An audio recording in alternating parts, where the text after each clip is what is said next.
Convention and Exhibition Hall, soon to be the Tom Menino something something hall. Marcel Vernon is here on my left. The president of the Professional Firefighters Union, Rich McKinnon, is here. Rich, where are you? He's going to come up and say hello a little later, but the Ireland Minister for Enterprise, Tourism and Employment, Peter Burke, is here. Don't worry, even if you don't see them, they're really here.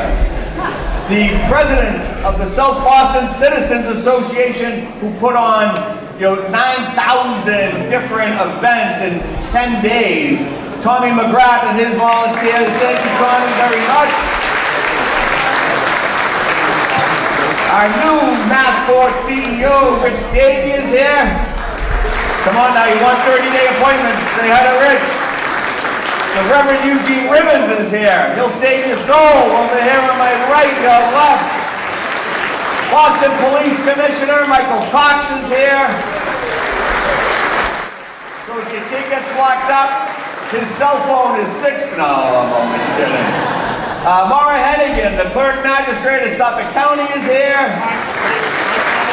I don't know what that job does either. And we have the President of the Boston Police Patrolmen's Association, Larry Calderon, is here.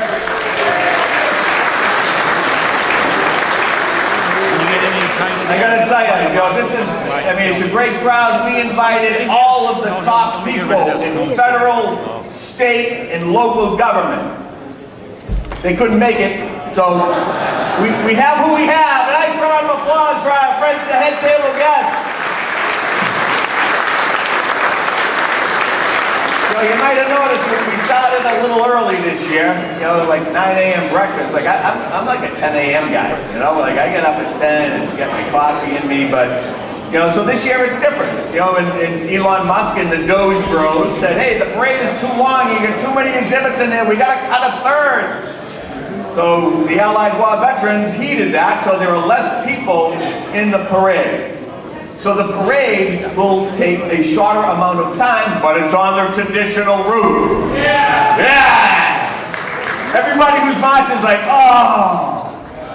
So you know what that means, right? You have to set your clocks ahead for your first blackout of the day. All right, so you're in for a good 2, maybe 3 blackouts today. So pace yourself, pace yourself. Man, how things have changed, huh? Like, the White House is different. Oh no, wait, no, it's not. It's the same. We got some Trumpers here. Make them feel welcome. Give them your Social Security card.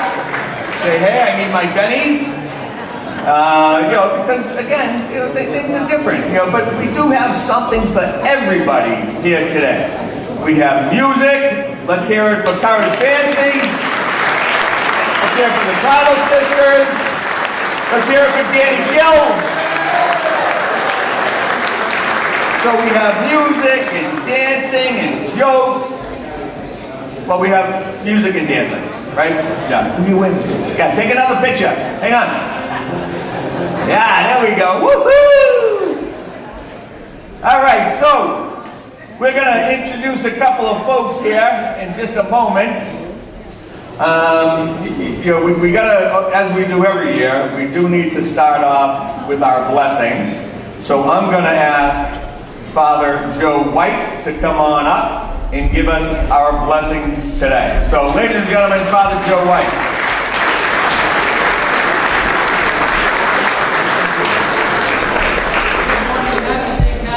Happy Evacuation Day, Parade Day, as we bring our thoughts and heritage together and recognize it's actually more of a absolution, forgiveness for bad jokes and everything else that takes place. As we bring our prayers together, we all remember different people at this time of year and recognize that. I'd like to bring together our thoughts and prayers, and our response to our prayer will be save us. Save us. So we bring our prayers together. I'd like to recognize Reverend Rivers, who is here in our midst. Reverend Rivers, prominent minister in Boston. And for all of us who gather together of different faiths, different cultures, and those of us who recognize Catholic Irish today, and all bring that together. There's a woman who was the Mother Teresa of the lower end of South Boston. The Mother Teresa of the lower end. Sister Kate. Sister Kate. Today would have been Sister Kate's 99th birthday, but she passed away in November. But she did so much in South Boston, and she loved St. Patrick's Day. As we bring our prayers together, Sister Notre Dame, and all the Sisters of Notre Dame, Sisters of St. Joseph, and the Sisters of Charity, who firmly established faith in this community and throughout our archdiocese. Let's bring our prayers together and pray for this community of South Boston, for all of Boston, for all the needs and prayers we have, and ask God's blessing. And through Our Lady of Boston, Cardinal Cushing depicted this prayer and the artist rendition of Our Lady of Boston. And Cardinal Cushing wrote this in 1957. Glorious Mother of God and powerful patron of all human endeavors, protect the city of Boston and all who dwell in it. Intercede with your divine Son to bless its blue bay and rising hills, to bless its ancient streets and historic monuments, to bless its newest arteries and ever-changing face. 1957, folks. Its newest arteries and ever-changing face. Within its boundaries, ask our good God to sanctify those who live and labor here. Cause their works to prosper and bring happiness to those whom they love. Ask Him to give guidance to all who are called to provide leadership in this community. Grant them an honest intelligence and far-seeing wisdom.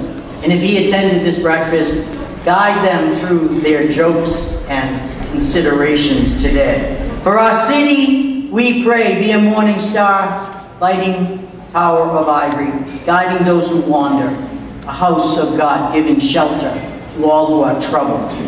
As we pass through our fair city and elsewhere, be for us a refuge of sinners, a comforter of the afflicted, and any who are in their last hours, be a gate of heaven through which they may pass.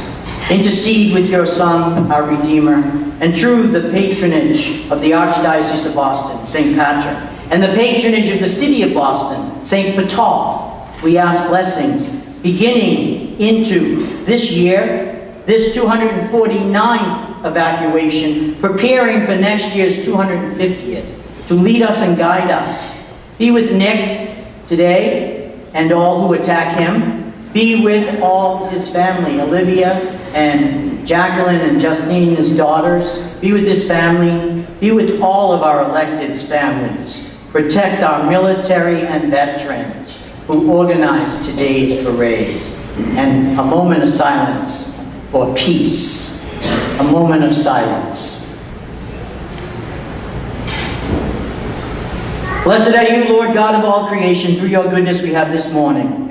May it be a delight and move us forward, protected and guided by our public safety officials, for all who serve. And we are grateful, and we respond, save us, O Lord. Save us, O Lord.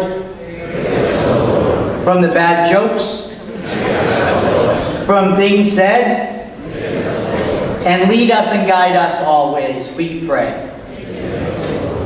Ladies and gentlemen, Father Joe White. Glad he wrapped up before the parade started. That counts as mass, so we're all set there. I do see another guest here, the general manager for the MBTA, the train daddy, Bill Ang is here. He's the only general manager that's been allowed the breakfast, right? Because everybody's here, it's nice, you're doing a hell of a, oh, we're not on TV yet. You're doing a hell of a job, Bill. Nice round of applause.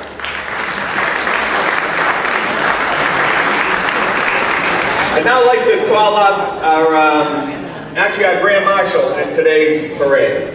So, she is a Lieutenant Commander, retired from the United States Navy. And just as important is she's a brain cancer survivor. So, yeah. So put your hands together for our Pledge of Allegiance for Lieutenant Commander Elena, wow. I had it right the First Lieutenant Alana Devlin Ball. Come on up.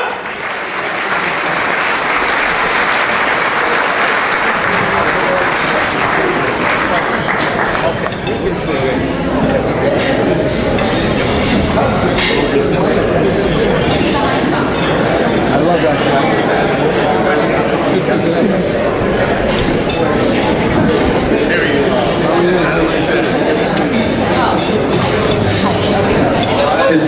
All rise.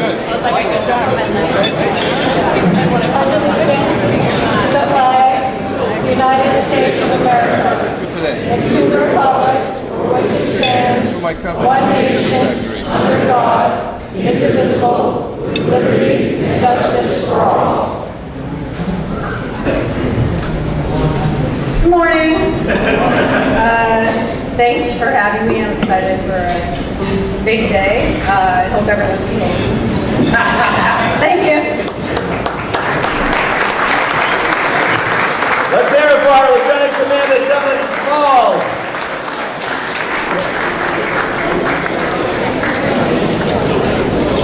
So now we're going to start with a couple of national anthems, and it gives me great pleasure to call to the podium a good pal of mine, Deputy Superintendent of the Cambridge Police Department, Pauline Wells, to sing the Irish National Anthem.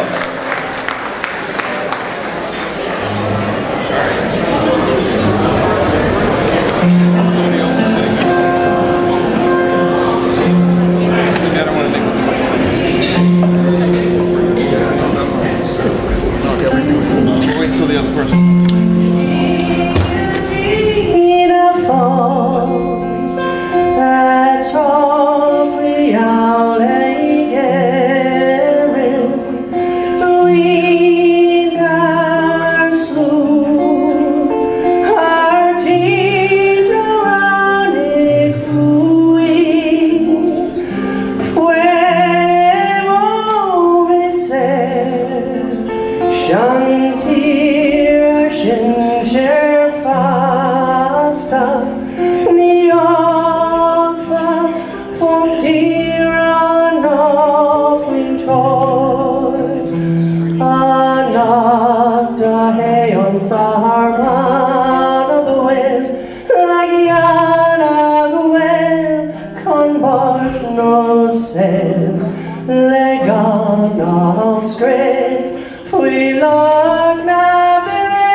Well done, beautiful, beautiful. So, no, yeah, stay standing. So, for our, please tell me they're here. All right, so I'd like to call up the Boston Fire Department a cappella quartet, and they will lead us in the United States National Anthem, right behind me. Two members of the quartet. Doge Bros, I'm telling you, Doge Bros.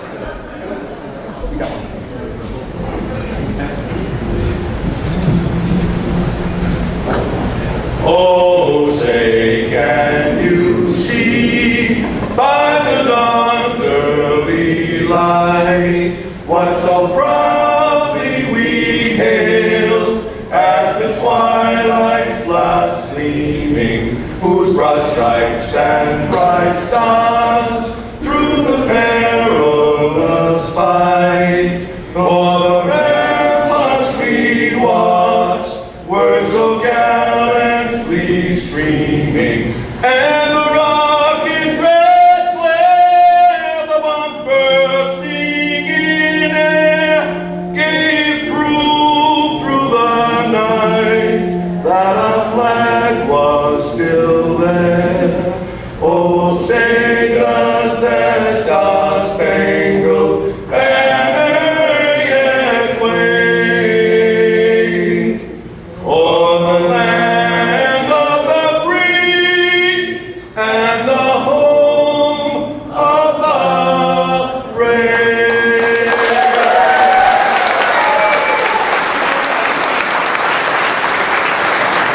done, gentlemen. Well done. Let's hear it again for the Boston Fire Department duet. Way to go, way to go. You can all sit down safely now. Until Nick comes in, then we're gonna raise the roof. I do want to acknowledge Nick Collins, his family, his sister Olivia, his mother Mary, his father Jim is bopping around someplace. A nice round of applause for all of the Collinses, please. I know I saw Josh Kraft, who's running for mayor. He come in. Josh Kraft is here. Yeah. Where is he?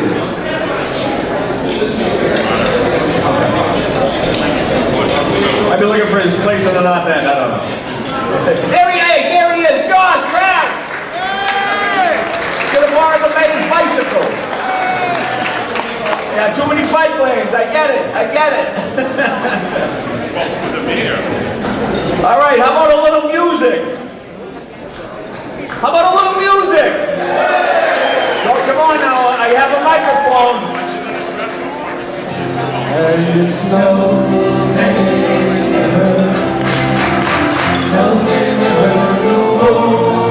when I play,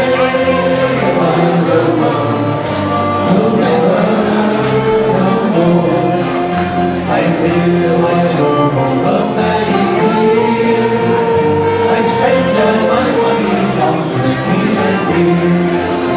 But now I'm told that though the world's slow, I never would play my Lord no more. And it's no, they never, no, they never no more. I play the wild river.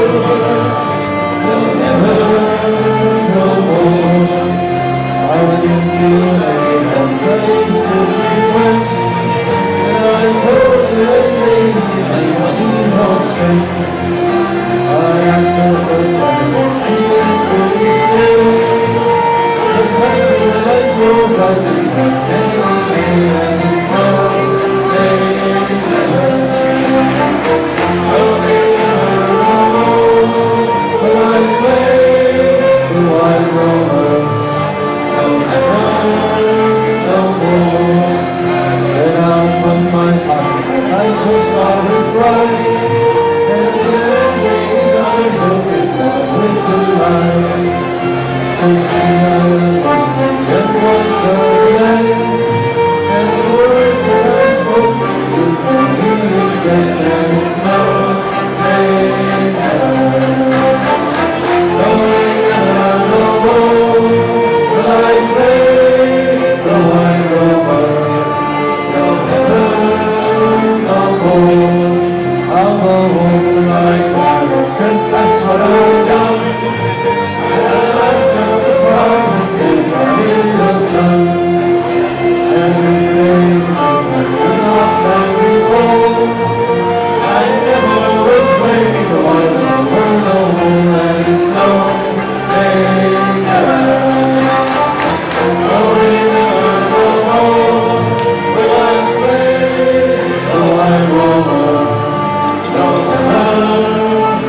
One more time, and it's now, they never, no, they never know. When I play the white rover, no,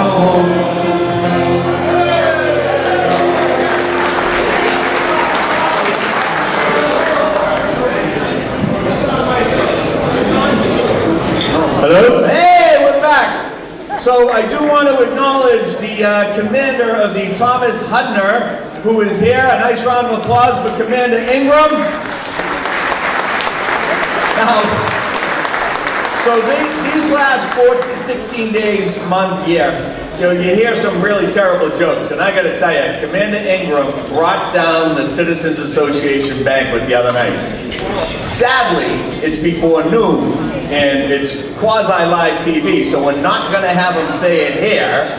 But if you want to know who the toughest fighting men and women are in the United States military, have him tell you the story, because it is awesome. So, well done, Commander. Thank you so much for being here.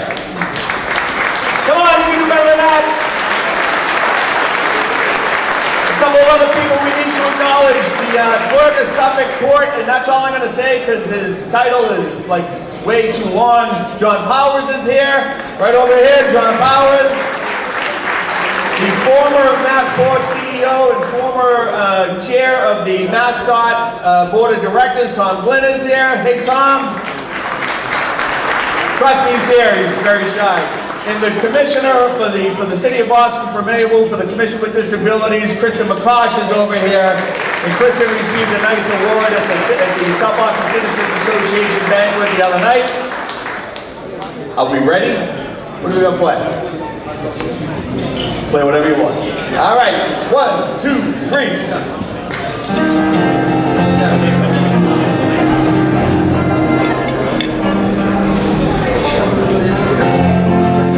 Her eyes shone like diamonds. You think she was made of gold. And her hair hung over her shoulder, tied up with a black velvet band. They go that fast, the breakfast the trade of love. And gazing out of sweet happiness, I spent the night in town. Till sadness fortune came for me, and caused me to stray from town. Far away from my friends and relations, to follow the black velvet sand. Like a diamond, yet when she was free of that, and her hair up over her shoulder, tied up with a black velvet band. As I was out strolling down Broadway, not thinking to go very far, I went to the forest and danced, she came singing along, and I watched from her pockets, placed it right into my hands, and the morning music had locked to the black velvet band. Her eyes, they shone like a diamond, you'd think she was queen of the land, and her hair hung over her shoulder, tied up with a black velvet band. Next morning before judge and jury, for trial I had to appear, and the judge, he said she don't care, the case against you is quite clear. 7 long years is your sentence, we're going to the king's land. Far away from your friends and relations, you follow the black velvet band. Her eyes, they shone like a diamond, you'd think she was queen of the land. And her hair hung over her shoulder, tied up with a black velvet band. So come on, you jolly young fellows, listen to the warning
folks who are here, Sam Dillon from Boston Firefighter Union is here. Nice round of applause for Sam. Thank you, Sam. And we also have the mayor of Waterford Island. Yeah, all the way from Ireland, all the way from Waterford. If you need any crystal, he's your guy right here. All right? And former Boston Police Department Commissioner Willie Gross is here. Where's Willie? Right over here. We're going to get Michael Cox and Willie at sunrise. Let's see. Go get him, boys. Ladies.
Thank you. Good morning and happy St. Patrick's Day.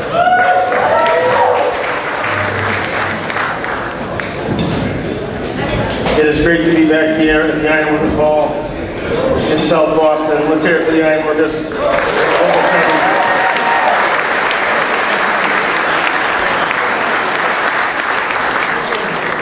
Whether you're here or watching at home, thank you for joining us for this historic and joyous tradition.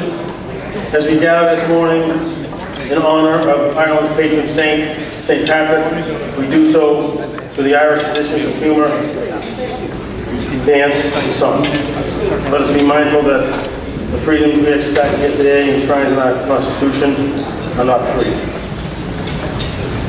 As we celebrate the political, social, and cultural contributions of the Irish American community throughout Boston and the Commonwealth, we dedicate this year's breakfast to Sheila Lynch.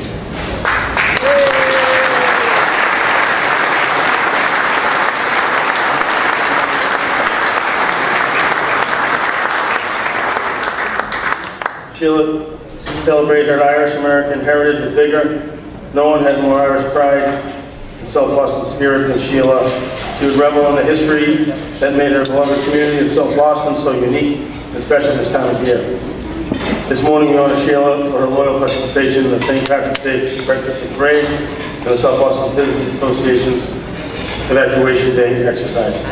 She'll also be remembered for her decades-long civic commitment to her neighbors, to her service on South Boston's Ward 7 Democratic Committee. The spirit is alive and well today, and the committee is proud to dedicate this year's breakfast to her.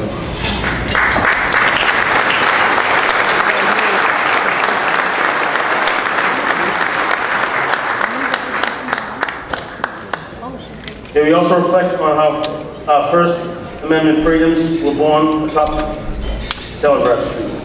Bostonians, led by Henry Knox, Irish American, drove the British to retreat for Nova Scotia, ending the siege of Boston on March 17, 1776, St. Patrick's Day, which we also know as evacuation. First victory in the American Revolution. Password for American soldiers at Dorchester Heights was St. Patrick, because of the incredible numbers of Irish Americans fighting for independence, but most people don't know the deep connection between Evacuation Day and St. Patrick's Day. After years of fighting, George Washington surveyed his troops after the harsh brutal winter of 1780 and realized, compared to the harrowing conditions of Dorchester Heights just a few years earlier, sensing his army of volunteers was teetering on the brink of exhaustion, General Washington issued a proclamation on this very day, March 16, 245 years ago, declaring March 17th would be a day to celebrate the Irish American soldiers who dominated his ranks, and also the brave and generous people of Ireland for their spirit and support of the American cause. As we all know, next year we'll be celebrating the 250th anniversary of Evacuation Day. It just so happens to be an election year for some pretty important people, so maybe this is the time we're going to reinstate Evacuation Day as a holiday.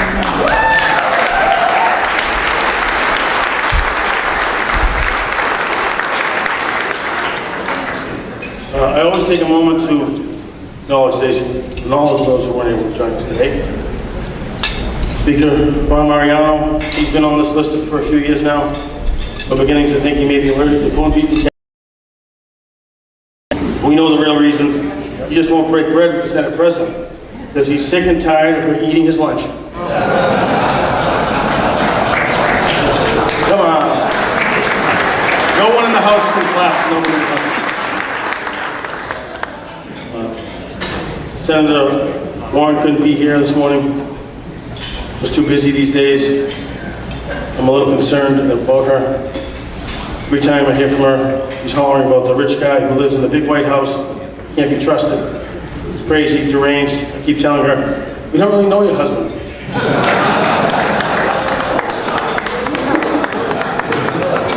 Senator Markey isn't with us either. Has anyone seen him lately? Oh, wait a second. We're welcoming the Governor of the Commonwealth, Laura Haley. Get up here. And Mayor Michelle Wu.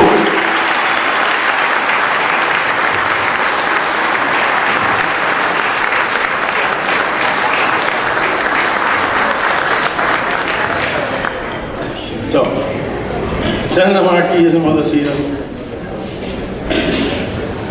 Has anyone seen him lately? I'm also worried about him. Mayor Wu. Were those Senator Markey's ashes on your forehead at the congressional hearing?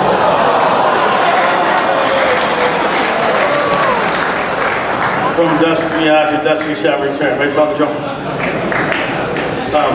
Father Joe, thank you for being here to bless this event. We're going to need it. But also, on a serious note, I hope everyone's thoughts and prayers when take a minute for the brave men and women of the Boston Fire Department who are currently waging battle on 411 Blaze down the street in Roxbury.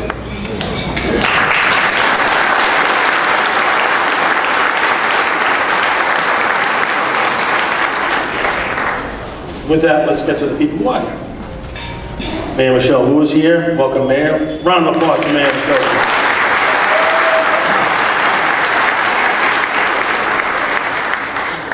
I heard the Mayor was so nervous about this breakfast, he spent another $650 grand preparing.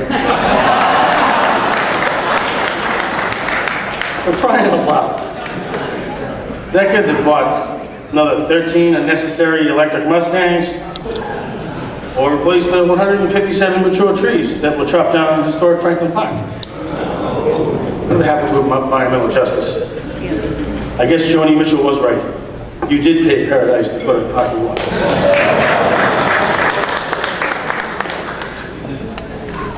I'm not sure you heard that Harvard has implemented a hiring freeze, so it looks like the mayor will be running for re-election this year. He thought I was going to take it easy on the mayor. I'm sorry. That's not true. But I came up with a song I think really puts things into perspective. You'll know the tune.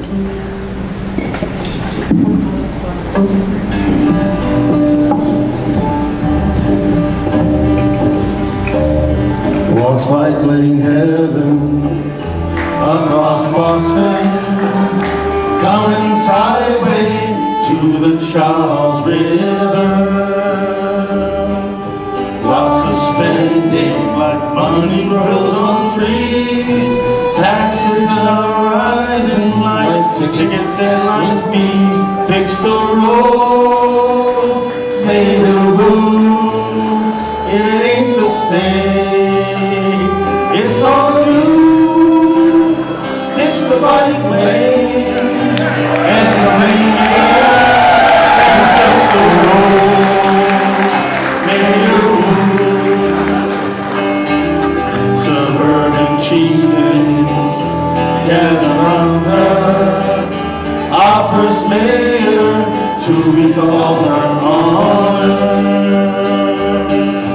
Things have shifted, moved on to blue sky, press conference on Zoom, remote work never dies. Fix the roads, make it room, it ain't the state, it's on you. Fix the bike lanes and the lanes, please fix the roads, make it room. We saw the madness on Summer Street down a year ago. A million here, a million there, we're right back to square one. Now the world knows that bikes won't be there on days like today or yesterday. Fix the roads, lay your room, it ain't a state, it's on you. This the bike lanes and the lanes, please fix the roads, lay your room. Everybody fix the roads, lay your room, it ain't the state, it's on you. Fix the bike lanes and the lanes, please fix the roads, lay your room. Please fix the roads, may your room. Please give a warm St. Patrick's Day welcome to Her Honor, the 54th Mayor of the City of Austin, Michelle Wu.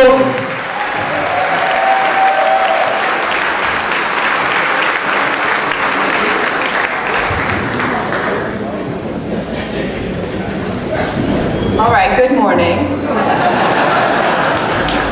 Wish I could say I was glad to be here. As you all know, I'm a new mom.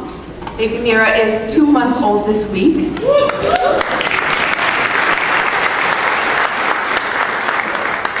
Still remember how to hold a baby, Nick? Still remember how to hold a baby?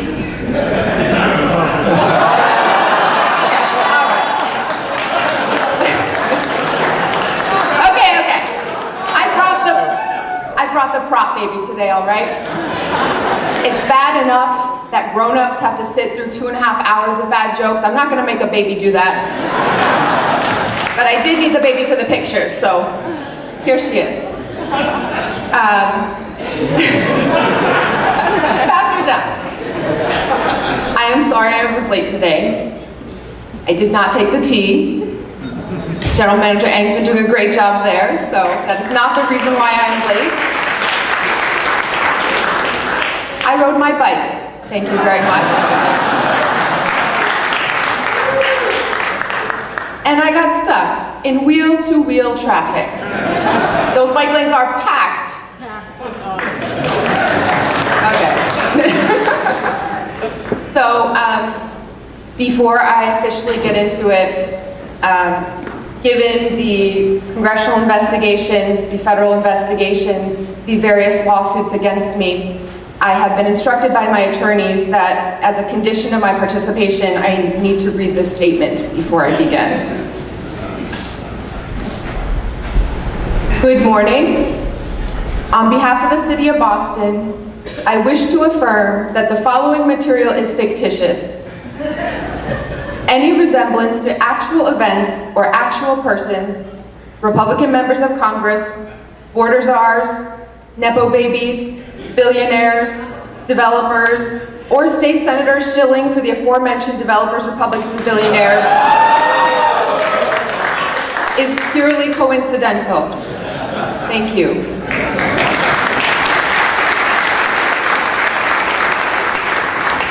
So it's great to see so many friends here, and also Nick and Ed Flynn. Seriously, it is an honor to be here with you all, with so many colleagues who worked so hard, all of our state officials, county officials, city councilors, shout out to Madam President Ruthie Lujan, and all the city councilors who are here in the House. And I believe Josh Kraft is in the house.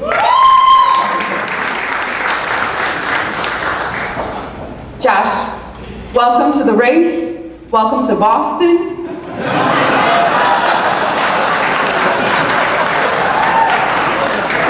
Now, Josh is running as a man of the people. And it's true. He is currently living in subsidized housing. A $2 million condo subsidized by Dad's company.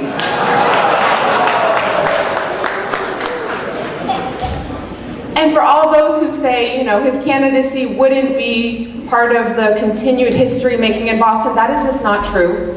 He is making history. He is the first candidate anywhere to describe rent control as giving tax breaks to developers who promise not to cause mass evictions. All right, too many developers in this room.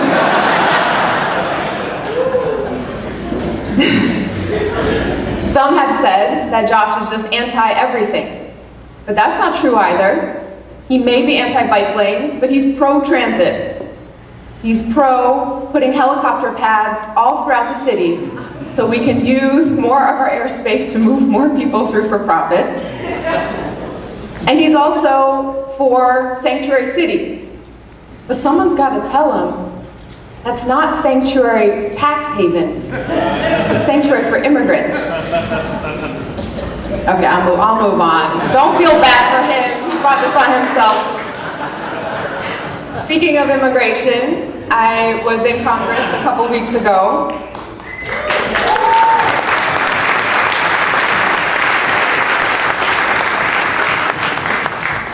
And one of the first questions that I got was from a congressperson about Tom Homan. Right, they were asking, what do I think about Tom Homan's threat to bring hell to the city of Boston? And I said, Congressman, have you heard the jokes at the South Boston St. Patrick's Day breakfast? Pretty soon after that, Nancy Mace picked it up, and she goes, you hypocrite, as if calling me names was gonna intimidate me or hurt my feelings. And I said, Congresswoman, come to Boston for a bike lanes meeting with me. But what the cameras didn't show was that actually Tom Homan was there. And I ran into him outside the hearing room. And it was Ash Wednesday, and so I decided to be charitable and show some mercy and grace. So I wanted to give him some advice. I said, Tom, when you come with all that hell to Boston, just avoid Storrow Drive. Okay, I got my stuff here. So, we all know, back to local politics, that what's on the menu this year is the mayor's race. So, because we have such a great crowd in the room, a representative crowd of the city, I figured I might as well take the chance and do a little straw poll. You all help me with that? Okay, so I have the portraits of some of the currently announced and rumored to be announced candidates, because it's been getting quite heated since I got back from DC. So we're gonna hold up the picture of each candidate and then just clap if you are thinking about voting for that candidate, okay? Got it? Got it? Okay. Okay, so we're gonna start with our first announced friend, Josh Kraft. Okay, all right, oh wait. Okay, he's not actually, he's kind of just out of the picture with the family. All right, let me see if is there a better picture of Josh where he's actually in the photo?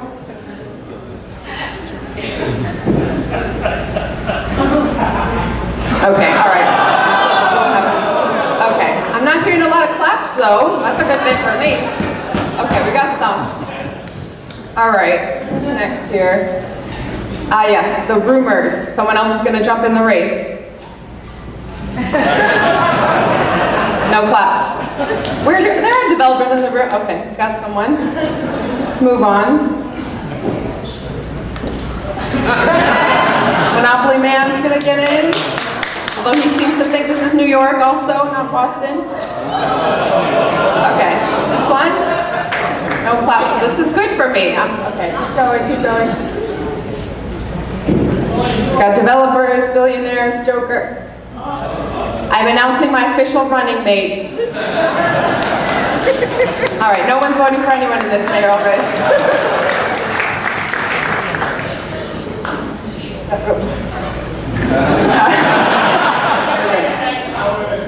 Look, I just want to say thank you so much to everyone for keeping this annual tradition alive. We are a community that stands for everyone, and we will fight anyone who tries to threaten to intimidate our neighbors, because Boston is the city that for 400 years has been a safe harbor for waves of immigrants seeking to do better, to sacrifice hard, to work for the next generation, to have a chance at the American dream. I want to thank you all for reminding us every single day that that is still alive and well in the city of Boston. Thank you for making Boston the safest major city in the country. Thank you to our police officers, our firefighters, EMTs, all of our first responders.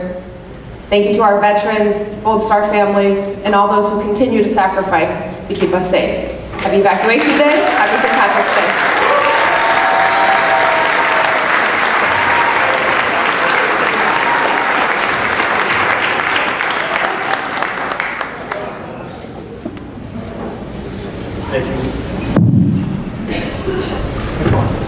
Thank you, Mayor Wu.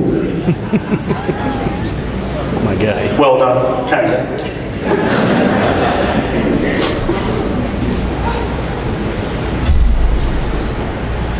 Our next speaker, Governor Maura Healey. Let's hear it for our Governor Maura Healey.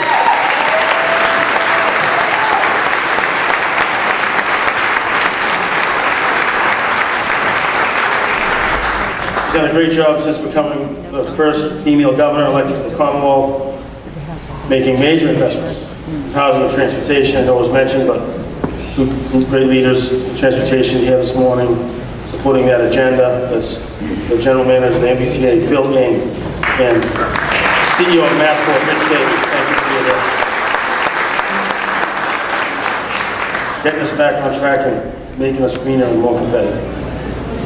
We've been reminded over and over again, the Healey administration, or shall we say the Dunk Queens, run on Duncan. The homes do not. The governor's been battling the utility companies, and she's even laid out an ultimatum. We thank her for that. And the utilities so far have responded with a $50 credit. Some of you may think that's insignificant, but we all could use an extra 2 dozen acres. Please welcome champion of our history here in Massachusetts and a proud Irish American, the 73rd Governor of the Commonwealth of Massachusetts, Martin Hewitt.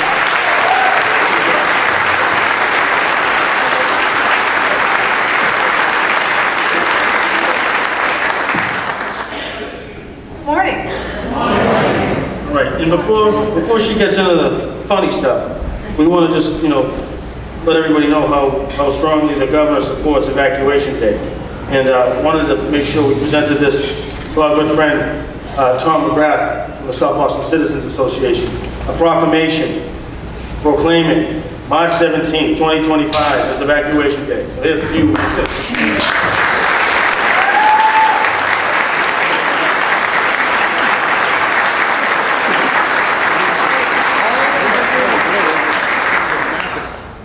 Thank you, Senator Collins. Good morning, everyone.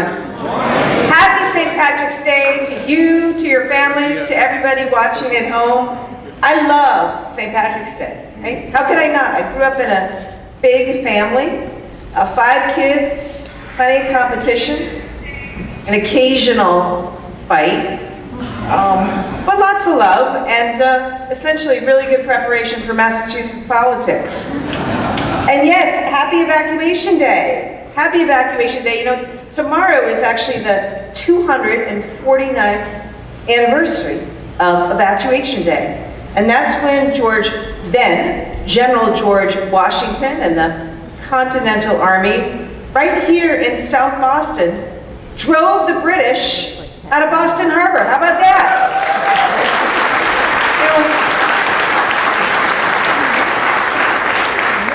Some up here have hats. Those tri-corner hats. Now these hats say Mass 250. Mass 250, oh, look at that, Michael, you look beautiful. Mass 250 because we're leading the celebrations of America's 250th anniversary, 250th birthday this year and next year. It's going to be like an Irish wedding. It's just going to go on and on and on. Now, just so you know, the technical name of this, okay, is the United States Semi-Quincentennial. It rolls right off the tongue. I know that. You can do it, though. Semi-Quincentennial, okay? We'll all keep working on that, me too. The point is, look, Massachusetts, the revolution, from here, this is what started this whole country, right? Our whole democracy. Not those other commonwealths, Virginia, Pennsylvania. No, Pennsylvania claims they did with this, the Declaration of Independence. But the way I look at it is, we did all the fighting, they just did the paperwork, all right? They're like the HR department of the revolution. We love our HR departments, by the way. It's true, we're a state of firsts. Did you know? Birthplace of the National Guard. Councilor Flynn, put on your Navy hat. Birthplace of the U.S. Navy. Did you know that? And also the Coast Guard.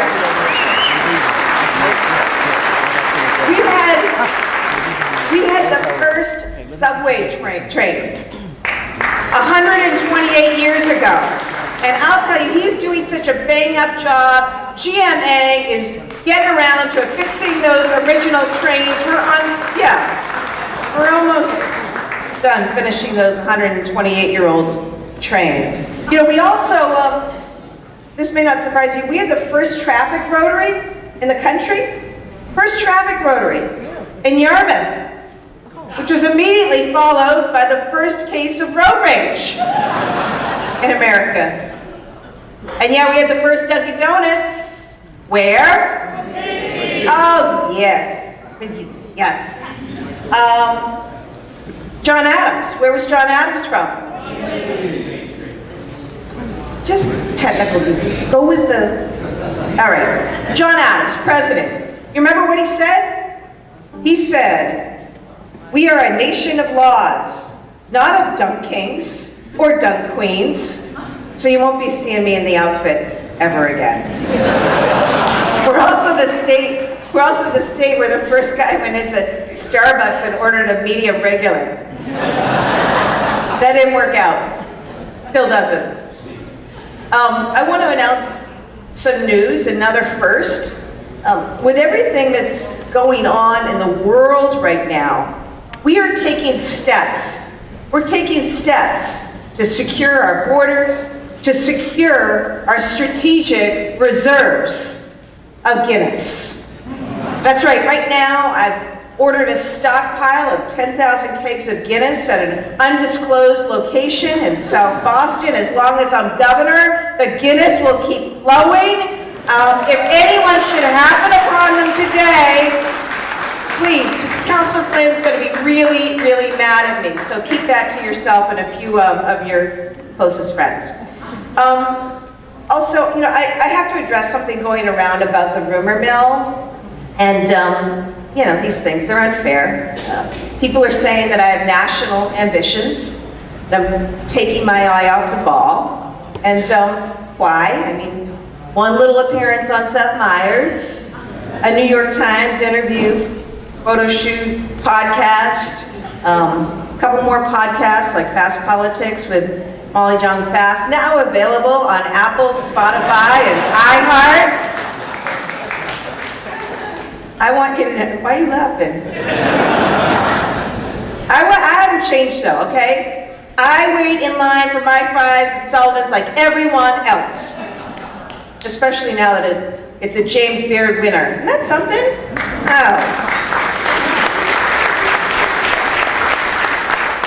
Oh, folks, the truth is I haven't been in exactly a jokey mood lately. It's been tough to see what's happening to our people. And you know, last week I was out in Springfield and I met a veteran of 4 combat deployments. Shout out this morning to the men and women who proudly and bravely have served our country for generations.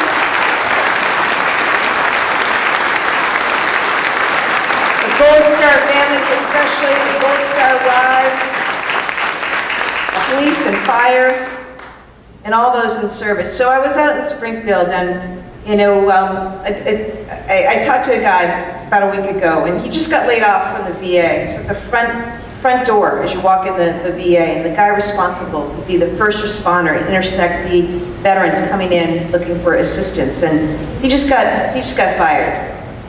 And not only did he just get fired, to add insult to injury, on his paperwork that he got from Doge, it said that he was fired for unsatisfactory performance.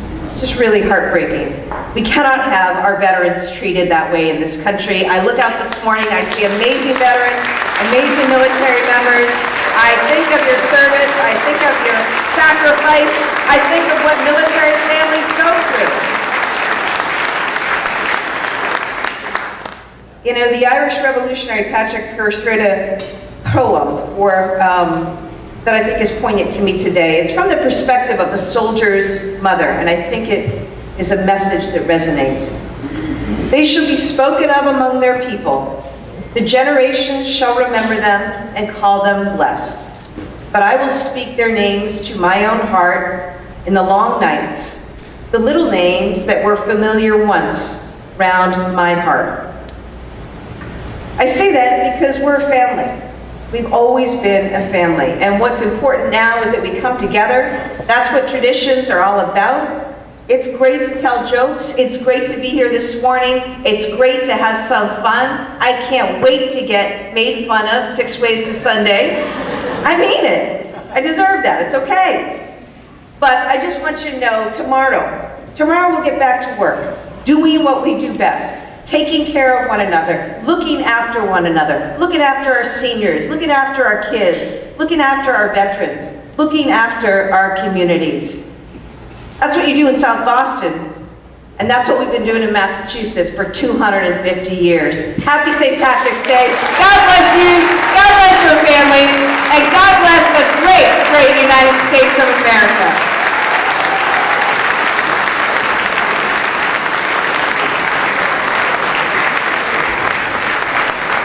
All right, we're going to just lighten up with a song, the best song ever written, Salty as Mine.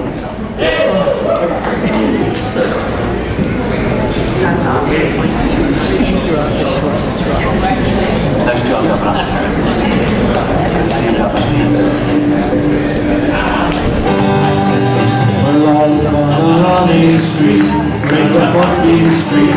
Selby is my hometown. And something about it makes me to shout and when it talks for miles around. We had doctors and teachers, lawyers and preachers, and from the old county down. They will take you and break you, but they'll never save you. Selby is my hometown. I had a lot of business the other day with the guy who lost your loot. She was bragging about his old hometown, says I didn't what to do. And I got hot, running another collar to that town. I didn't holler, I was brought down on A Street, raised up on B Street. Selby is my hometown. There's something about it that makes me shout and when the tops for miles around. The doctors and teachers, lawyers and preachers, and from the old county down. They will take you and break you, but they'll never forsake you. Selby is my hometown. It was the Yankee division that made a decision that was a great victory. They didn't care what it cost, those kids from South Boston locked up Germany. They were running on the east of Brooklyn. They had what it takes, yes sirree. And when the enemy was landing, we had to go to Ricky Perkins. Selby is my hometown. I was born down on A Street, raised up on B Street. Selby is my hometown. Something about it makes me to shout and when the tops for miles around. Even doctors and teachers, lawyers and preachers, and from the old county down. It will take you to break you, but they'll never forsake you. Selby is my hometown. Selby is my hometown. Thank you, gentlemen.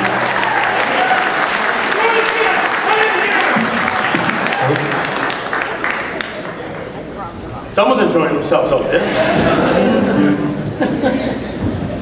All right, got some great colleagues that are joining us today. Want to recognize my good friend from Merrimack Valley, Senator Barry Feingold. Thank you for joining us, Barry.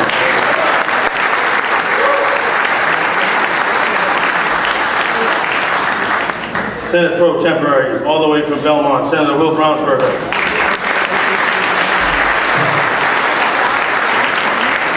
Senator Mike Brady from Brockton.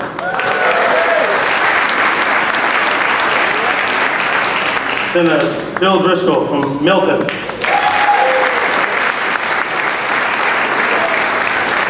And Representative Brandy Flugerov of Mattapan.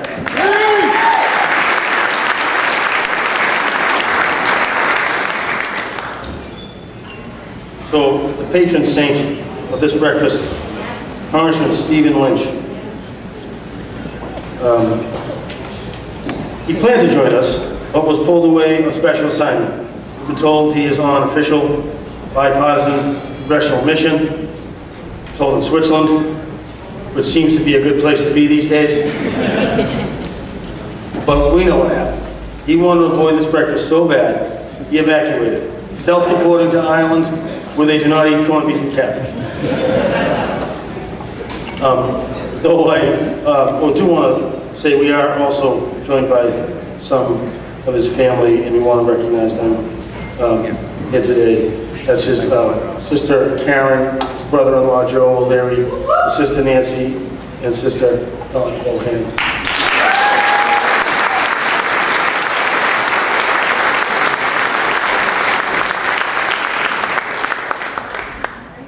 So though I wanted to ask the congressman where he is in the mayor's race, I still have a question for all of you in the audience. What do Congressman Lynch and Eli Manning have in common? They're the only two guys who are 2-0 against the Preps. I was young too when that happened. So we're sorry that Congressman Lynch wasn't able to make it this morning, but we still want to thank him for securing all those federal funds the renovation of Dorchester Heights, close to $40 million for the restoration of that historic monument. It's a testament to the founding of our nation and Evacuation Day, and because of Congressman Lynch's efforts, generations to come will be able to learn about this incredible history of what took place to liberate it. Thank you, Congressman, wherever you are, and Godspeed. I also want to recognize and thank South Boston Citizens Association, especially President Tom McGrath and his wife Kathleen.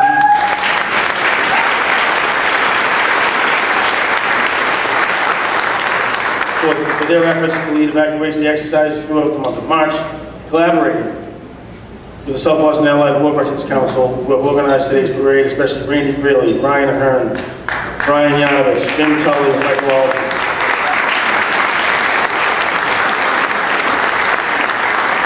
We also have some great nonprofit leaders in the room. I'd like to mention ABCD's President and CEO Sharon Scott Chandler. Thank you for joining us.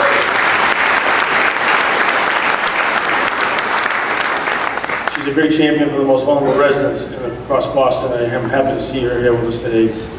A special shout out to South Boston's Rita McCarthy, the first female chief probation officer in the Commonwealth system.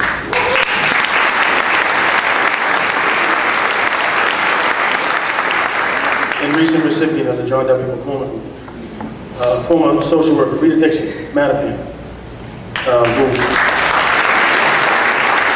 also watching at home. Thank you all today. We have a standoff, South Boston Youth Hockey versus Dorchester Youth Hockey. I'm Switzerland on that one today, but I want to wish good luck to South Boston's Colonel Tim Murphy, whose Catholic Memorial team is playing at 1 o'clock for the state championship. Go Knights. Thank you also to Pegwood School of Irish Dance, Kevin Conroy and the bagpipes, and of course, this breakfast will not be the same without my good friend and our musical director, the legendary Bob Folks.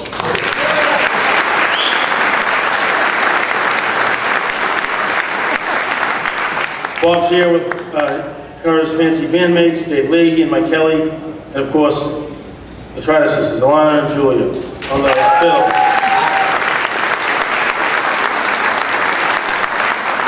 And on special assignment, Danny Gill of the Old Brigade.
One more time now.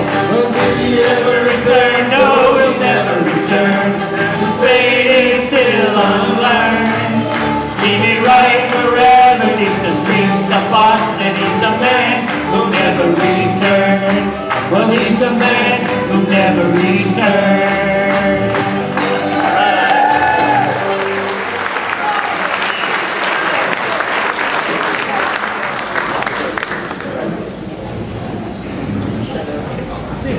So just a word to Phil. Stay close to the Commerce Union, you might never return. Next up, our Senate President. Let's hear a nice round of applause for Senate President Karen Spilka. I just have one question for you. How's the breakfast? Is it better than Mariano's lunch? Yeah. That was pretty good, don't you think? Anna? Even she liked it. She wants to take them both to court.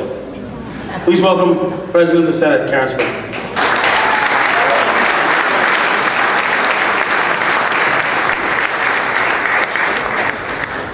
So good morning, everyone. I'm Senate President Karen Spilka in my St. Patrick's Day finery. It's an honor to be here in South Boston today celebrating St. Patrick's Day and Evacuation Day. I also want to thank Nick Collins for gathering us together today. This is a moment of levity and fun. I hope it's fun for everyone, but it's so important that we do this as we tackle so many serious challenges. And I'd like to give a shout out to Nick's wife and his two beautiful daughters.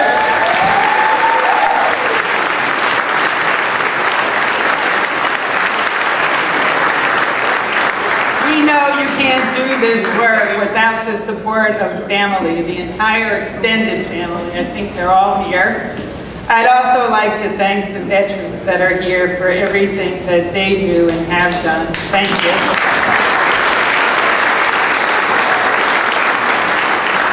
And please give a round of applause to the wait staff for all that they do.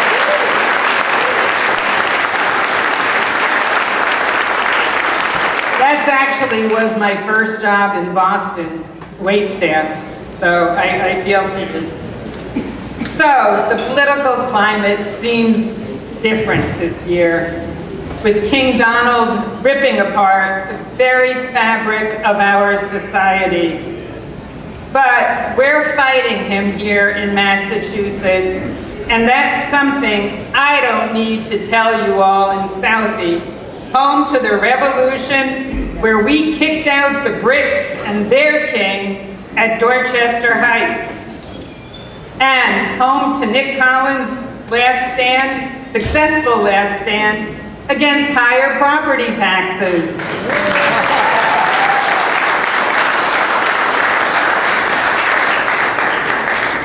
Folks, we're happy that we have fighting for us, fighting another king, Governor Healy. Folks, aside from some basketball puns, we work really, really well together. We passed record tax cuts, signed into law the most pro-veterans legislation in the entire country. And we made huge investments in education, transportation, healthcare, housing, and so much more. Governor Healy is a great partner, and along with Lieutenant Governor Driscoll, we get stuff done. Yeah, you can clap for that. But despite that, the governor's race seems to be heating up. They seem a little early, but it seems to be heating up. Those trial balloons are floating up to run against her in 2026.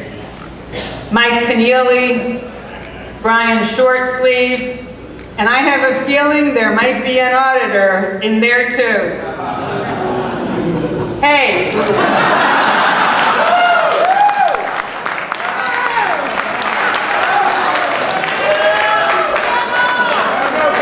Hey, it's the Republican Mass Fiscal Alliance Dream Team.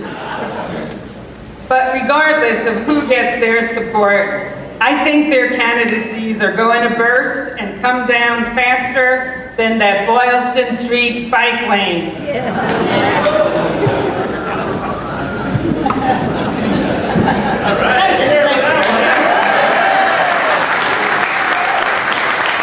Actually, now that I remember correctly, I think I might have seen there was a recent documentary about Republican candidate Mike Keneally. I think that's what the movie called A Complete Unknown was about. I haven't seen it yet, so I'll have to double check. If you watch it, please let me know. But seriously, the very basic tenets of our government are under attack. I'm sure you've all been following it. They're defying our Constitution. They're up all night texting elected officials and trolling them on Twitter. They're funded by MAGA Republicans, and they put personal gain above all else. Can you believe Don Trump is getting away with all of this? I'm sure everyone saw Trump's meeting with the leader of Ukraine a couple of weeks ago. I haven't seen a room that tense since the city of Boston property tax negotiations. Trump was in classic form that day. His tie was down to his knees. Did you see that? It was really long. It was down, almost touching his knees. I'm not sure which is longer, Trump's tie or the auditor's burn book. I don't know, are you a Mean Girls crowd here?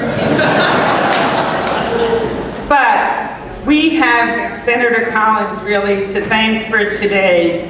In fact, Nick and I were talking the other day, and despite our different backgrounds, we actually share a lot in common. I'm a Jewish girl from Yonkers. He's an Irish lad from Southie. I grew up eating babka and corned beef. He grew up eating corned beef and cabbage. I sang Here Comes Hanukkah. He sang Danny Boy. And we both pray every single day that we never have to hear Steve Lynch tell another bad joke.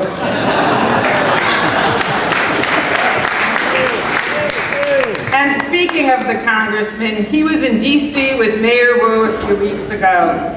Mayor Wu, you defended this great city in front of a circus. Aren't you glad, Madam Mayor, that your city council experience finally paid off?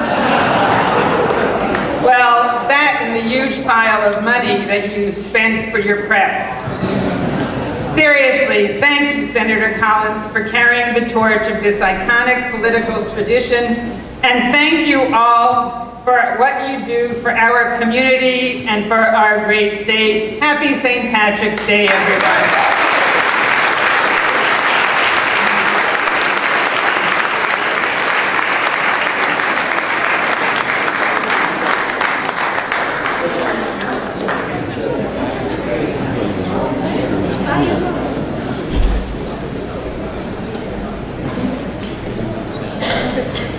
I want to recognize some of our great colleagues. The Dean of the House, Representative Kevin Honan.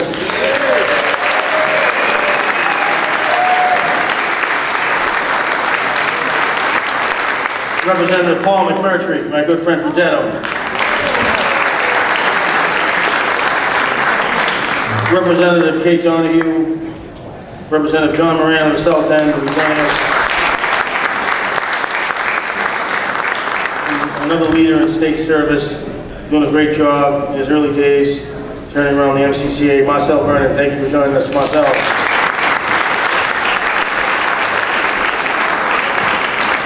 And just a thank you to our sponsors, Suffolk Construction, Wind Companies, Related, Beacon, Jay Calpro, Jimmy Callanan and his daughter Olivia, thank you for helping us put this great show together.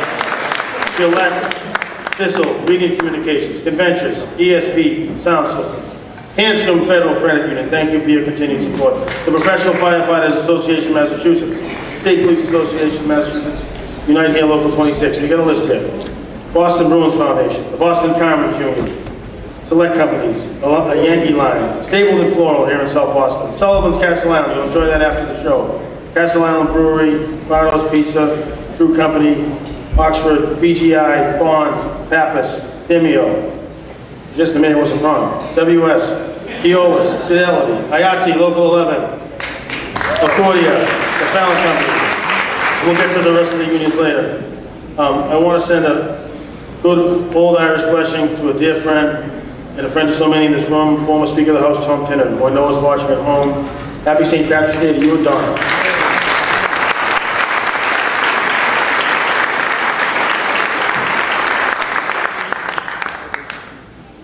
So, it's nice to see a fresh face at the breakfast this year. Please welcome Josh Kraft, everyone. Wait.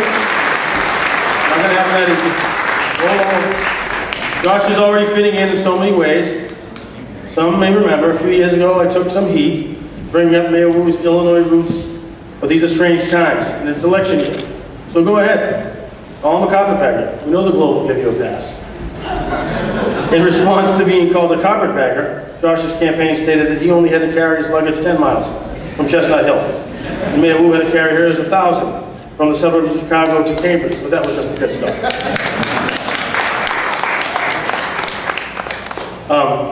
So while the source of Mayor Wu's ashes is still unknown, I don't know about you, but I got mine at St. Anthony's Shrine, the church at Arch Street.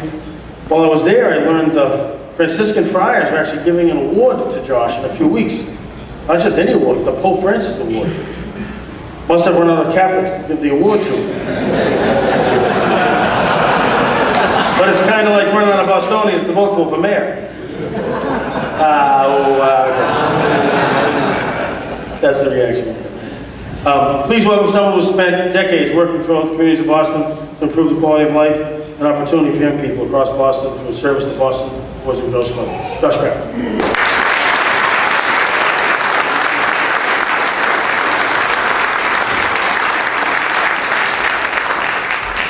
Thank you, Nick. And sorry it took me so long to get up to the stage, but don't worry, next year I'll have a much, much better seat. So I want to thank Senator Collins and all the friends at Local 7 for being such gracious hosts this morning. Thank you for having me here. And actually, I thought I was going to be late. I had no clue how bad the Mass Pike can be coming in from Newton on parade day. I was shocked. But it is a beautiful day here in the Commonwealth, and it's a magical time in the city. Spring is in the air.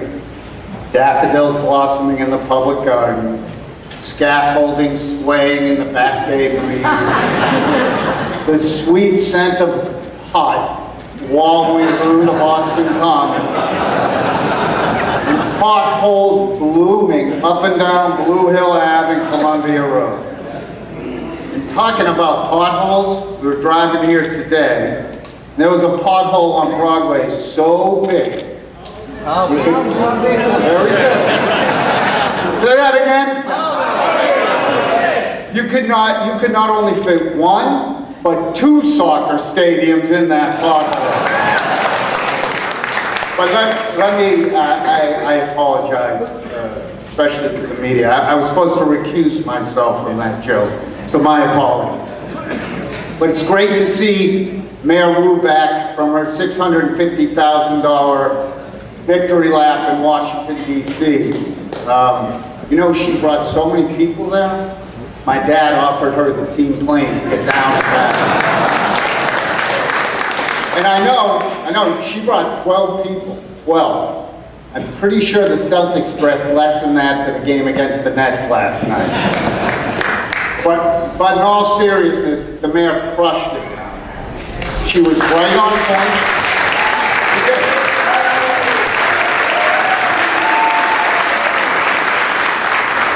She was right on point. The one-liners were great, and she pushed those Republicans back. So much so that she now has my vote for United States Senate. Eddie Markey, watch your back. But some people have accused the mayor of being inflexible. In fact, I spoke with one group that she refused to negotiate with. I guess she told them, it's my way or the bike lane. But I do appreciate being invited here this morning to this event, trying to let me be funny. It's not something I'm very good at, especially in a room like this. But what I am serious about, very serious about, is my candidacy for mayor. I spent 35 years working in and around these neighborhoods. And I not only love the city of Boston, I love the people in the city of Boston.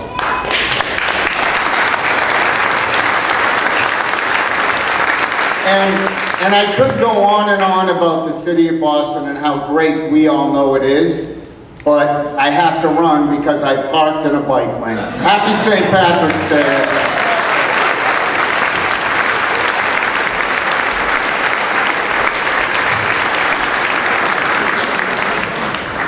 Thanks, Josh. On your way out of the hall, there's a beautiful photo of the Boston skyline. You might want to use that for future reference. While we're on the topic of carpetbaggers, our next guest is the original carpetbagger at the St. Patrick's Day breakfast, Norfolk County Treasurer Mike Pilati.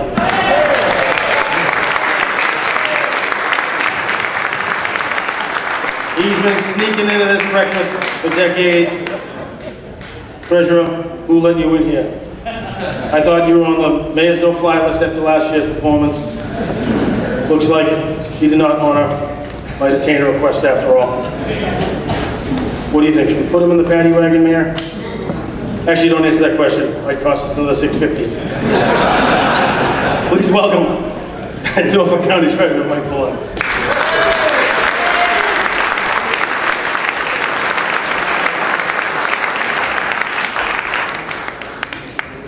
He's got luggage. He's moving. Thanks, Nick. How about a hand for Nick Collins? It's not easy. Mayor, I am appalled. Your baby didn't have a bicycle helmet. There you go. Thank you very much. That's better. What do I say? Josh, me and Richie Volk. Richie Volk, a majority leader who passed away, was a great leader, a good liberal stalwart, a good man. He loved you, and I know that he was your mentor in some ways with the Boys and Girls Club, so it's always good to see you. And I'm in section 200, move me down to 100, will you please? But I knew Josh was going to be here because I saw in the National Weather Service that they said in the Boston area there'll be a small craft advisory. Work with me, folks. So I was down in the North End. Mariano's in the North End. He was here yesterday. And, you know, he's at the North End restaurants. Let's not forget that issue, Mayor. There's still no more out dining in the North End. And they're angry and they boycott this event every year. And Mariano, the North End restaurant, has asked me to give. And George Regan is here. He represented them. He also represented on the tax commercial. Well, he took the credit, Nick. But George is here with his wife, Elizabeth.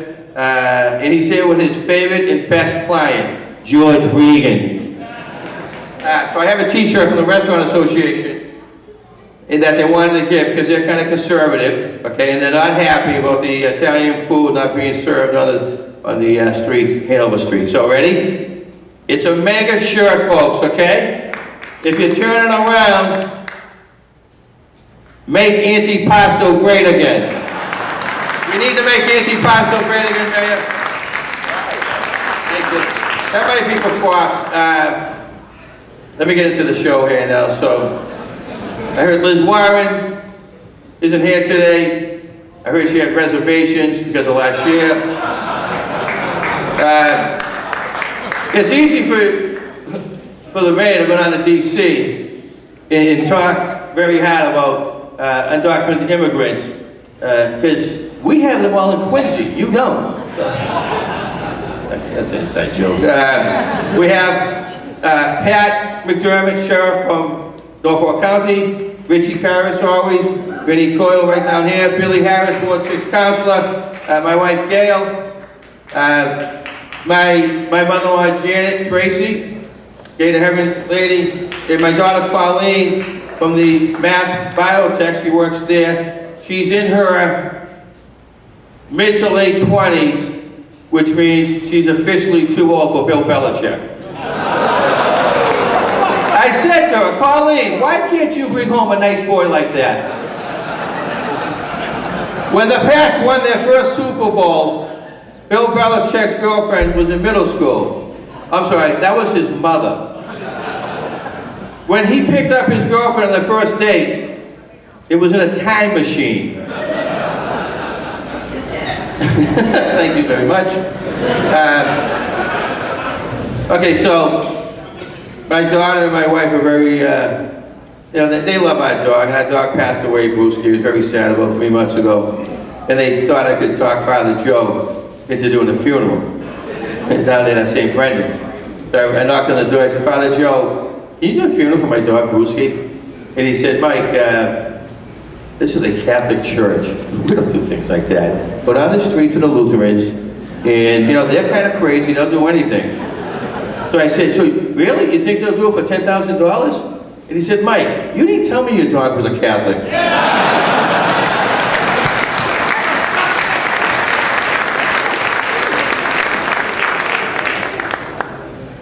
So here are the slogans that Josh and the mayor are working on.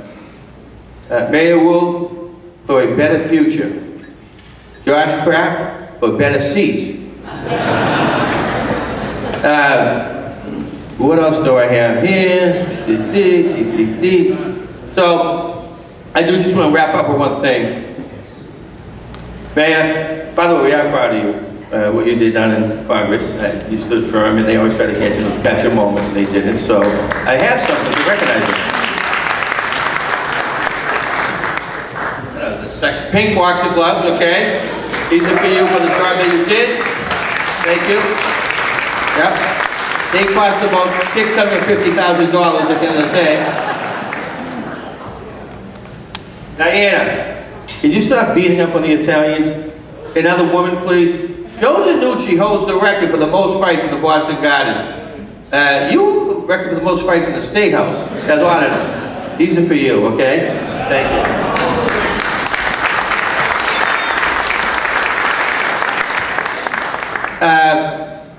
I said I wouldn't be long this year, so I'm going to wrap it up. I'll just say this. I'm going back to Quincy. I just want to do a couple of shout-outs. So, first of all, Courtney Lyons did that t-shirt for me. She's not a Trumpian, but I asked her to do it last night at midnight from Lion Woodlands, which is a t-shirt place in Quincy.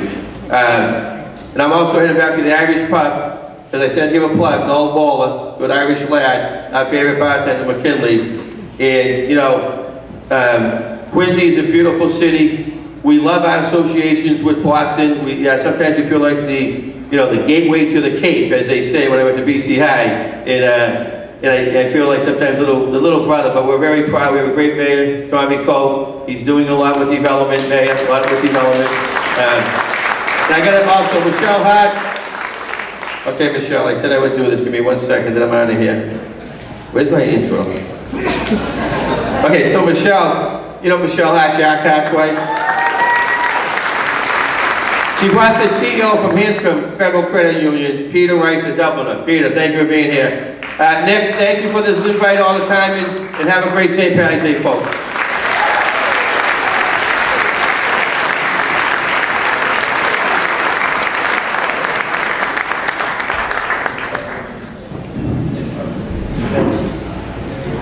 Thanks, Mike. Well, guests, I'd like to recognize all the way from the Emerald Isle, Lord Mayor, Nave Kelly, Chief Executive John McLaughlin of Donegal, Mayor Jason Murphy, Chief Executive Sean McKeon, Honor Dunphy, Administrative Officer of Waterford. Thank you for being here.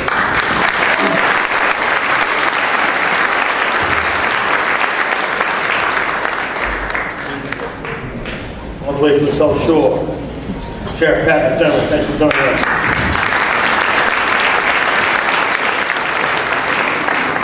the Governor's Counselor, Tanisha Sybil. Congratulations. Welcome.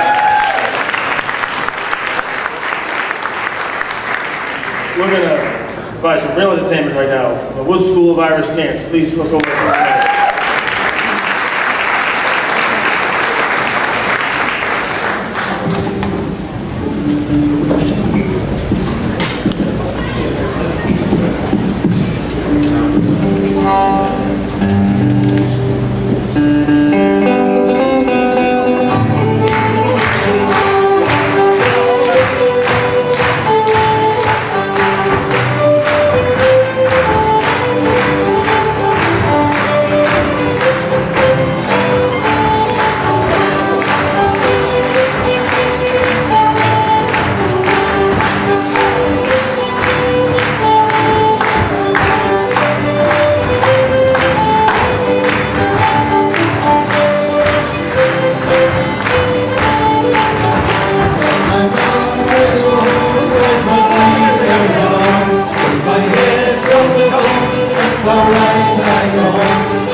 media partners, Glenn Williams and Boston Neighborhood Network, Jenny Johnson and Nessa and Maureen Cahill and NCN, thank you for bringing us to people's homes this morning.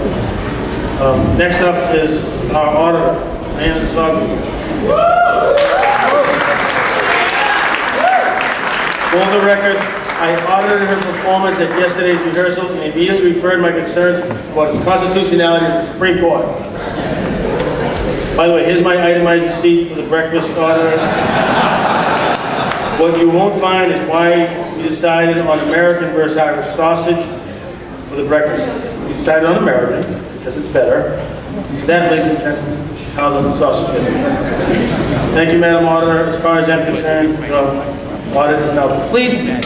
Please welcome the Auditor of Commonwealth, Diane Vidal.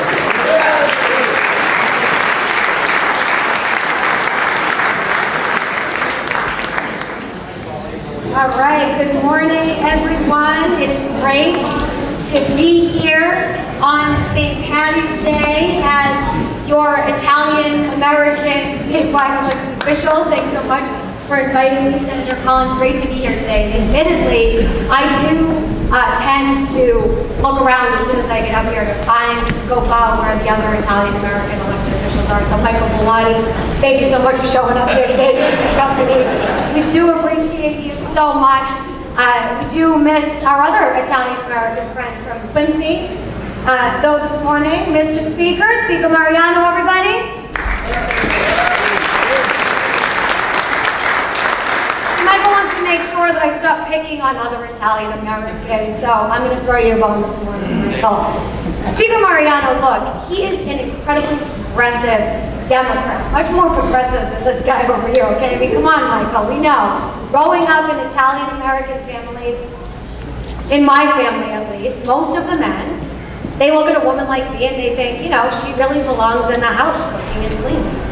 But Speaker Mariano is so progressive, he'd never think about letting a woman like me clean up the house.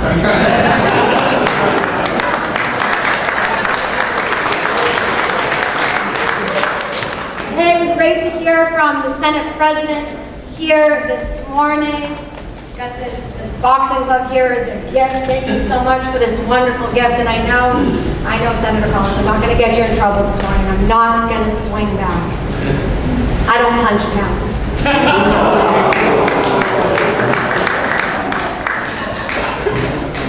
And I wish my very good friend, Attorney General Campbell, was here this morning. Now I know you may have heard. We have a minor disagreement.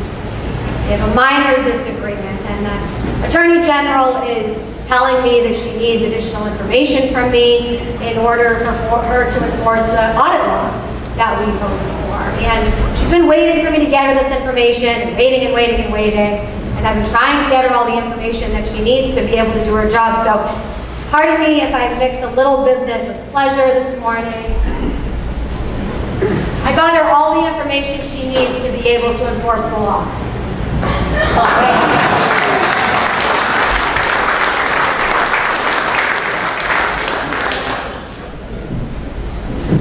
Governor, great to see you. You look really excited to be up here with me this morning. Y'all need to stop spreading these rumors about Governor Healy running for president, coming straight in today. Thank you for stopping by Massachusetts today on your national press tour, non-presidential press tour, of course, Madam Governor.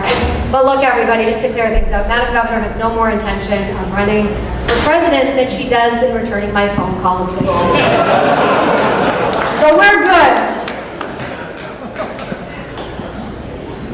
Senator, I know, you're thrilled to have me up here this morning. People were fighting over the seat, who was going to get to sit next to me this morning. Everybody in the legislature was actually fighting over who was going to get to sit next to me. I mean, look at how thrilled Senator Collins is to have me as the auditor here this morning. He is absolutely thrilled. Thank you, Senator.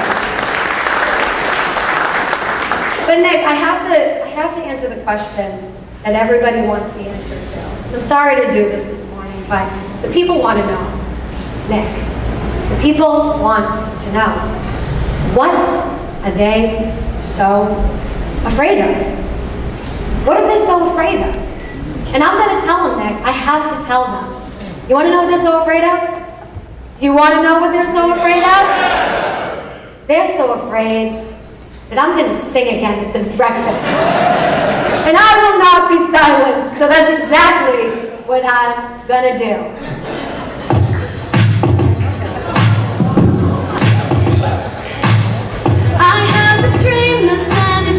Kills me for the money. She thinks I'll find out they misspent. The speaker meets around outside of my state house office to tell the press that I'm hell-bent. They'll tell you that they're allowed to break the law because I'm too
Next, I want to introduce a dear friend of South Boston, who served 25 years in the United States Navy.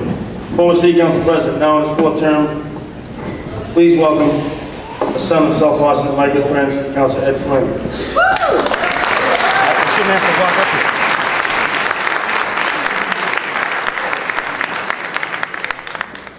Now that you all know Councilor Flynn isn't running for mayor, we've gotten a glimpse into his future plans. The next piece of legislation that he's planning to file was to rename Pleasure Bay, Gulf, South Boston. What do you think? Sounds like a good idea, doesn't it? He's already made a t-shirt.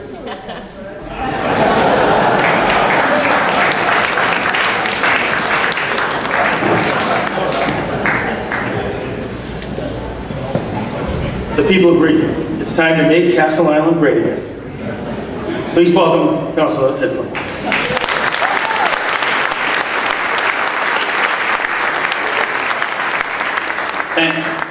Thank you, Senator Collins, and distinguished head table guests, the governor, the mayor, colleagues in city government and state government. Before I begin, I do want to acknowledge city colleagues that are here with us. Obviously, Mayor Wu and Councilors Murphy, Fitzgerald, Louis Jean, Councilman here I saw earlier.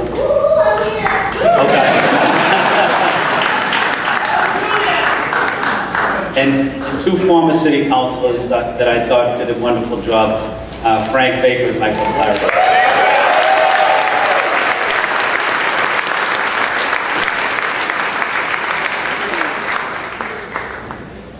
I want to say thank you to the South Boston Allied War Veterans Council for organizing today's parade. We also want to give a warm welcome to the commanding officer of the parade and to the Chief Marshal, a native of South Boston, Lieutenant Commander Alana Devlin Ball, United States Navy.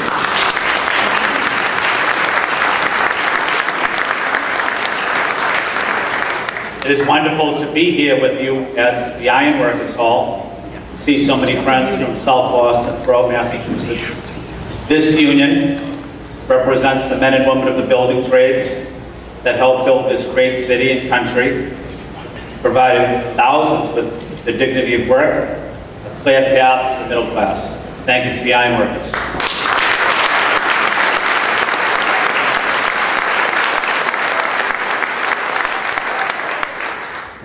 I want to say thank you to State Senator Nick Collins, his wonderful family and team for hosting this wonderful breakfast.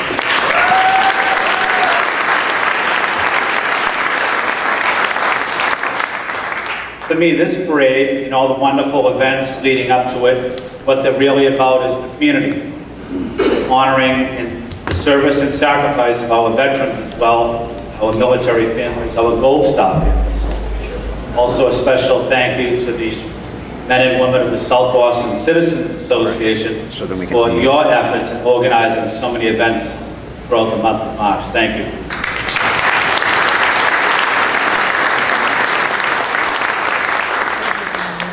We are also proud of our immigrant roots and heritage, the contributions the Irish have made to this city, the dignity of all immigrants. Today is about the veterans and military families in South Boston. We honor the sons and daughters of South Boston that served in war. Many made a supreme sacrifice. To those veterans, their family, we say thank you for your service, but we also are committed to ensuring that returning veterans are treated with respect and dignity. I want to acknowledge Governor Haley for the incredible work and legislation your team has made across the state in representing and helping so many veterans.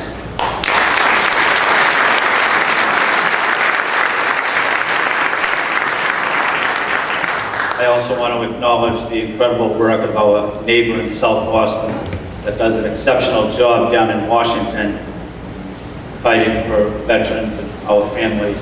Stephen Lynch, Congressman.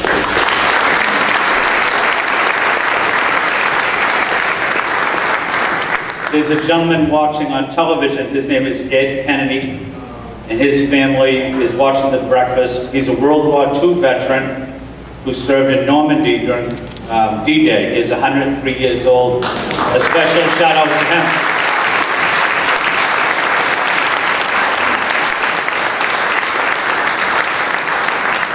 We're also joined today by Richard Devlin. You may remember him. You may remember his mother as well. A dear brother, Lance Corporal Michael Devlin, United States Marine Corps, made a supreme sacrifice for our nation in 1983 during that terrorist attack at the Marine Corps barracks in Beirut. We honor Lance Corporal Devlin's heroic service, memory, and sacrifice.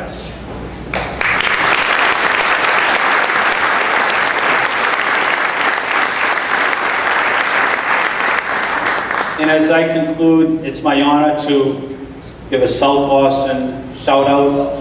Welcome to Boston to the USS Hudner, to the Flynn Cruise Port, and to the commanding officer, Commander Cameron Hollywood Ingram. Please stand.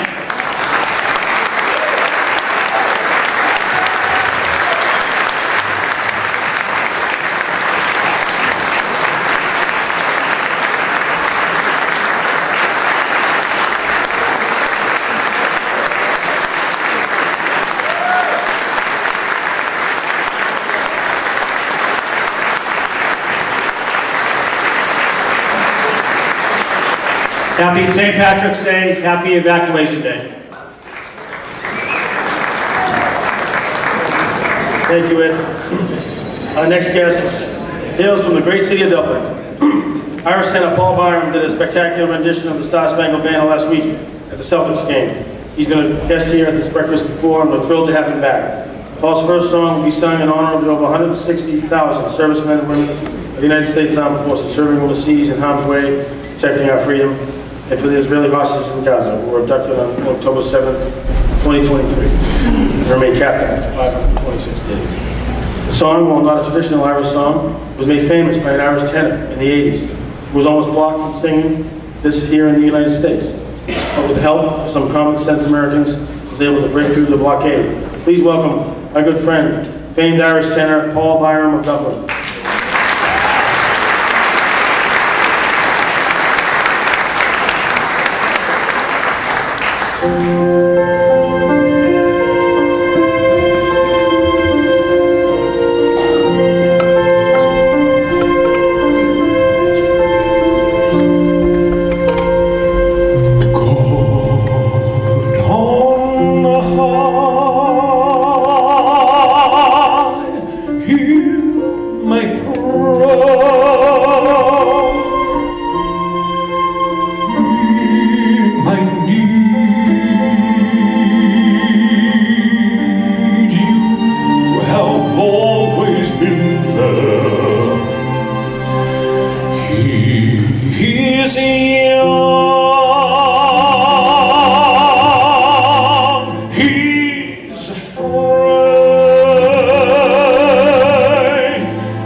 Like the sun I might have known, if God had granted me a son, the stars die one by one. How soon they fly on and on, for I am old and will be gone.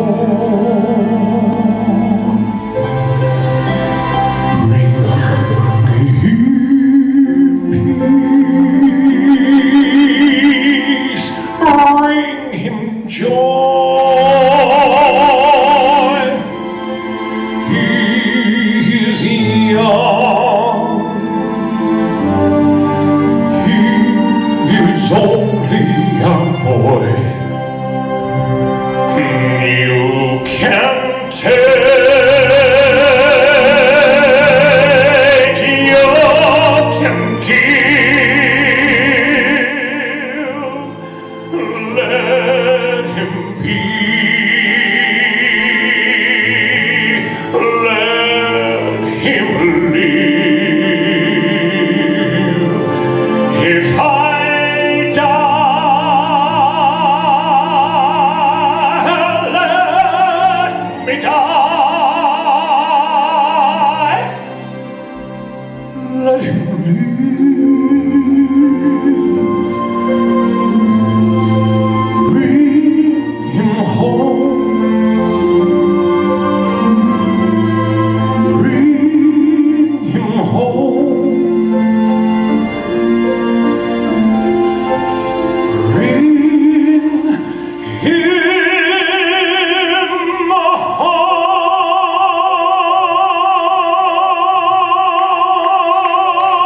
Thank you, Paul. I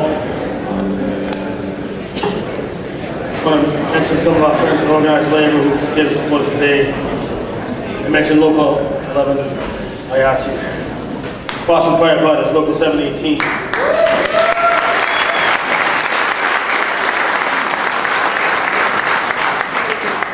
Massachusetts Correctional Officers Federation. The Boston Police Patrolmen's Association.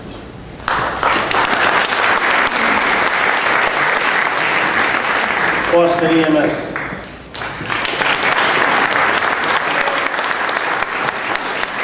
IBW, Local 103 and 2223. Laborers, 223 and 22.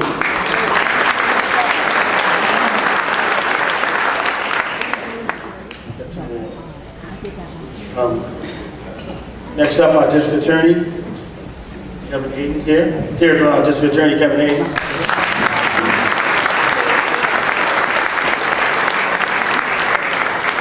I'm proud to be an early supporter and endorser of Kevin. He ran back in 2022. What a race that was.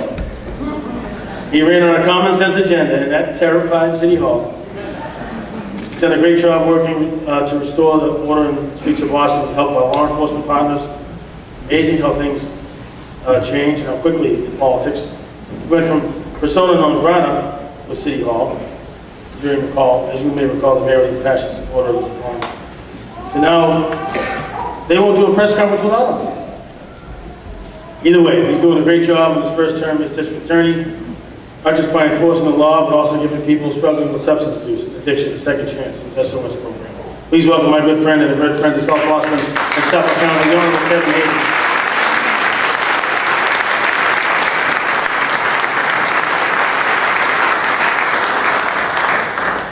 Thank you, Dick, for the incredible job you do every single year.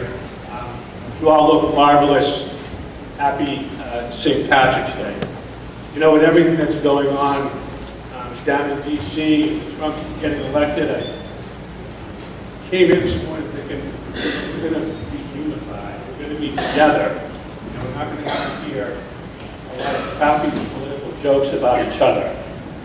So much for that idea. That did not happen. I've noticed that no one ever tells any jokes about me. I probably shouldn't say this next year in the lobby. No one ever says any jokes about me. I guess you're afraid I might weaponize the DA's office again. Right? So, you know, we can't not talk about our commander-in-chief. That's I'm going to take a brief moment to do that. Before I do that, let me just, where'd he go? Where'd Michael go? Give a shout out to Michael Cox, my friend, partner. He disappeared, but I was about to say hello to him. But thank you, Michael, for all that you do and for all the men and women of the Boston Police Department do to keep our city safe, particularly today around St. Patrick's Day. Thanks for all the business you're going to send to the ADAs in South Boston for tomorrow. I really appreciate it. But back to our commander-in-chief. Wow, I mean, we got a lot going on. There's one thing we know about this guy is he's not afraid to fire people, right? Hires people, hires bad people, fires people all the time. He's fired a lot of people. He's hired a lot of people that he thinks are really good, and by the time his presidency is over, he'll probably have fired a good number of them because in his mind, there's no one that can do the job except for him, right? He's going to be the greatest president in the history ever of Earth by the time he's done, right? Fired a lot of people, put a lot of people on the payroll, taken a lot of people off the payroll, but, you know, I know a trusted advisor of his, top secret one, so top secret I can't tell you who it is. But this advisor told me this, that Trump said this himself just a couple weeks ago. He said, you know, the only person I've ever hired and paid any money to that actually got the job done was Stormy Daniels.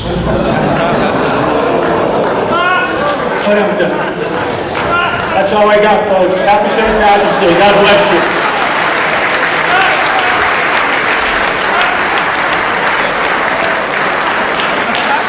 Thank you, Tim.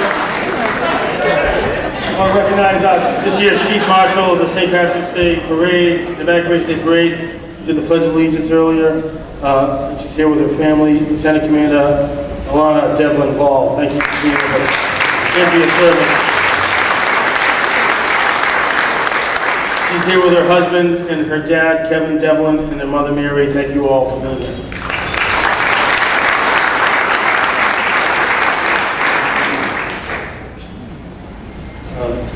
People say this will be for my wife, me, and my better half. This gentleman's better half opened us up with the Irish anthem. Pauline Walls, I want to thank her and her husband who's here representing the town of Milton, the state legislature, and House of Representatives, State Representative Richard Wells.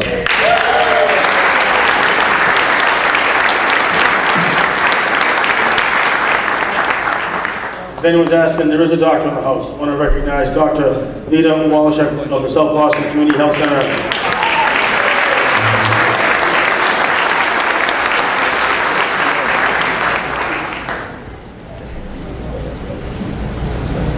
All right, now for our next speaker, another son of South Boston, Representative David Beal. So let's hear from Representative Beal. Raise that. So David may be underwater at home with baby Rosalie eating his lunch. He's doing fine in the House. Recently appointed Vice Chair of the Financial Services Committee. Let's give a proper welcome to State Representative David Beal.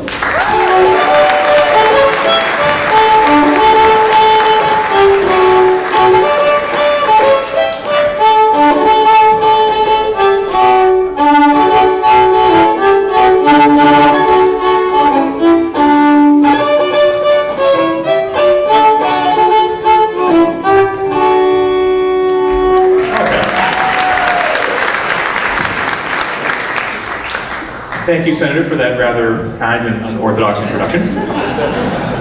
But good morning, everyone. I'm up here, which means we're heading into the home stretch, so you'll have your day back. But it's great to be here this morning at the annual St. Patrick's Day breakfast with neighbors, colleagues and government, as we celebrate our heritage, our traditions in St. Patrick's Day and Evacuation Day. I know several of my colleagues have joined us today from various parts of the state, so I would like to give a special welcome to Representatives Paulino, Reed, Luddy, Davis, Sangiolo, Kloof, Schwartz, Sylvia, and Badger. Welcome.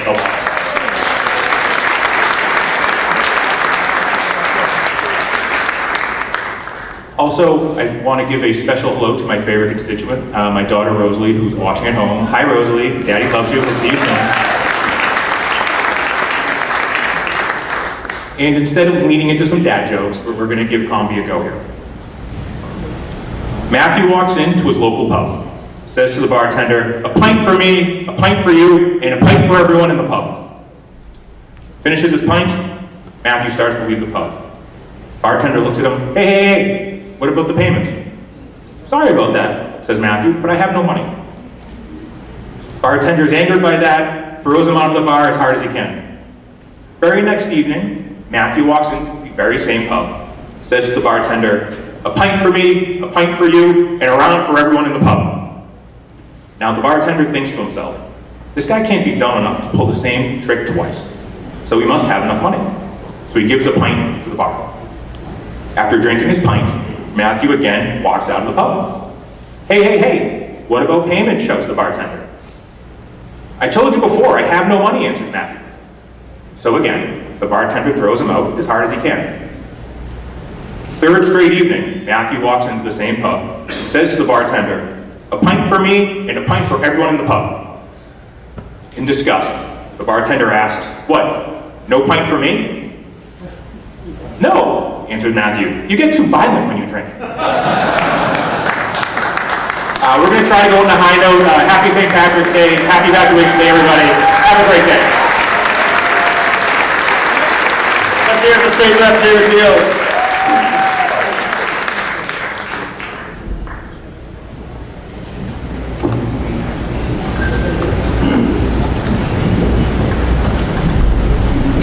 So it's someone's birthday today. Just got up here, I just found out. We're going to sing Happy Birthday to our district attorney, Kevin Beebe. Ready? Happy birthday to you. Happy birthday to you. Happy birthday, dear Kevin. Happy birthday to you.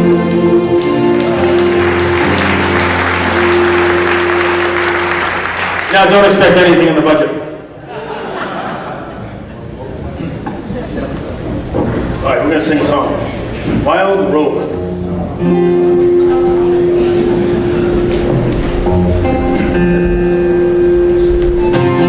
And it's no day never, no day never, no more. When I'm laid all over, they'll never, no more. I've made my road for many a year. I spent all my money on whiskey and beer, but now I'm determined with golden rings. I never would play the wild rover no more, and it's no day never, no day never, no more. When I play the wild rover, no never, no more. Out into an alehouse I used to frequent, and I told that lady my money was spent. I asked her for a friend, she answered me nay. And for so much yours I can get any day, and it's no day never, no day never, no more. When I play the wild rover, no never, no more. Well, then out from my pockets I took sovereigns right, and the landlady's eyes opened wide with delight. Say, stranger, I am whiskey and wines are led, and the words that I spoke were lonely and just, and it's no day never, no day never, no more. When I play the wild rover, no never, no more. I'll go home to my parents and confess what I've done, and I'll ask them to pardon their prodigal son. And I may be a risk as a long time before, and I never will play the wild rover no more, and it's no day never, no day never, no more. When I play the wild rover, no never, no more. And it's no day never, no day never, no more. When I play the wild rover, no never, no more.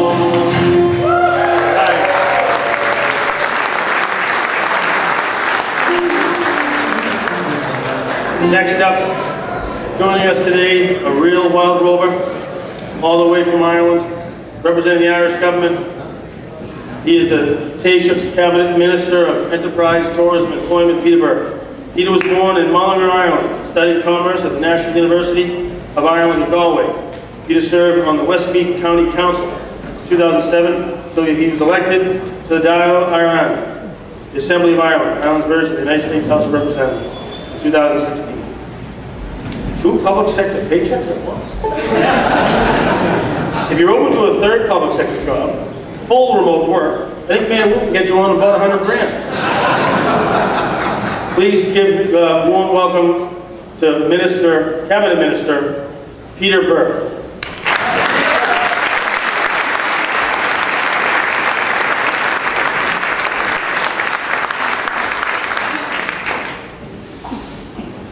Thank you very much, Senator, Governor, Mayor, distinguished friends. It's a real privilege to be here this morning to share a few moments with you and the sincerity of the relationship between our two great countries, the heritage.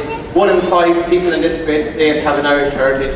There's really a relationship that has to be celebrated, one that has so much benefit, and when I think how much our forebears shaped this city back from the 1700s right to this very day in terms of politics, in terms of luminaries, Seamus Heaney teaching in Harvard, so many different points of life that really implicate and are etched with Boston. So I'm really privileged to be here.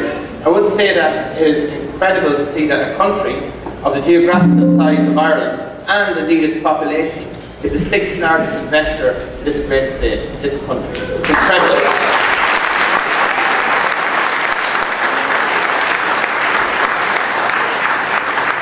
And what a day to be Irish. Absolutely, to be here in Boston on St. Patrick's Day. It really feels that sense celebrating our heritage. And I'm really privileged to be here.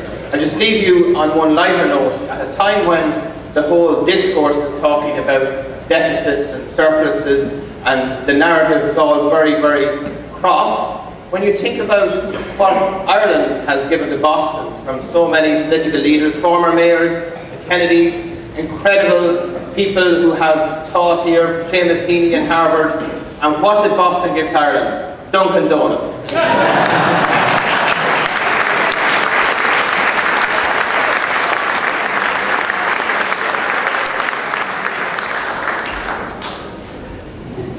Thank you, Mr. Burke.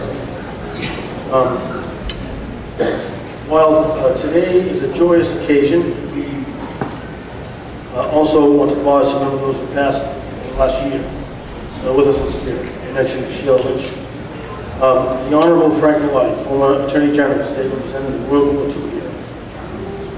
Representative Carol Doherty, former Representative Lloyd Fox, Representative Susan Gifford, John Moran, father of Representative Mike here, Mary Horn, mother of Kevin Horn, Maureen Murphy, representative of Jamie Murphy, Jamie Kearney, brother of former rep of Suffolk County Sheriff Dennis Kearney, Mary Haley, mother of South Boston Dawn, clerk of the Senate Michael Philly, Loretta Keenan, John Senator John, Leslie Feeney, mother of Senator Paul Feeney, South Boston's Adrian Morrissey, Boston Police Detective Mike Walsh, Margaret Peg Unruh, matriarch of Winfield, South Boston's Mark Feeney, Elaine Clardy, the first female justice of the probate family court, the late Honorable Mary C. Patrick of South Boston, Sarah Ann Shaw, Minister Don Muhammad, Ed Byrne, William Desmond, Betsy Edwards,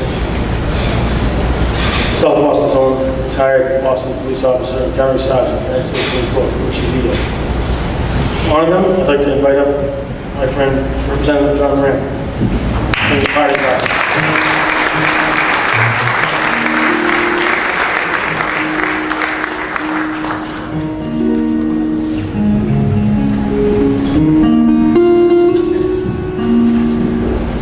Of all the money that e'er I had, I have spent it in good company, and all the harm that e'er I've done, alas, it was to none but me. And all I've done for want of wit, to memory now I can recall. So fill to me the parting glass. Good night and joy be to you all. So fill to me the parting glass, and drink a health whatever befalls. Then gently rise and softly call. Good night and joy be to you all. Of all the comrades that e'er I had, they're sorry for my going away, and all the sweethearts that e'er I had, they wish me one more day to stay. But since fell into my lot that I should rise and you should not, I'll gently rise and softly call.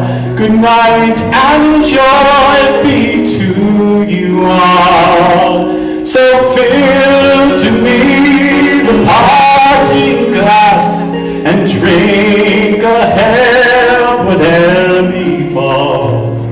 Then gently rise and softly call. Good night and joy be to you all. Happy St. Patrick's Day. Yeah, we're done there.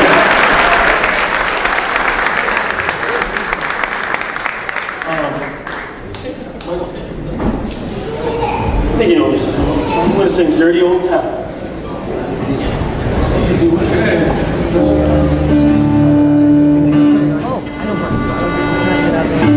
Well, I met my love by the gasworks wall. A dream of a dream by the canal. But I kissed my girl by the factory wall. Dirty old town, dirty old town. Those clouds are drifting all across the blue,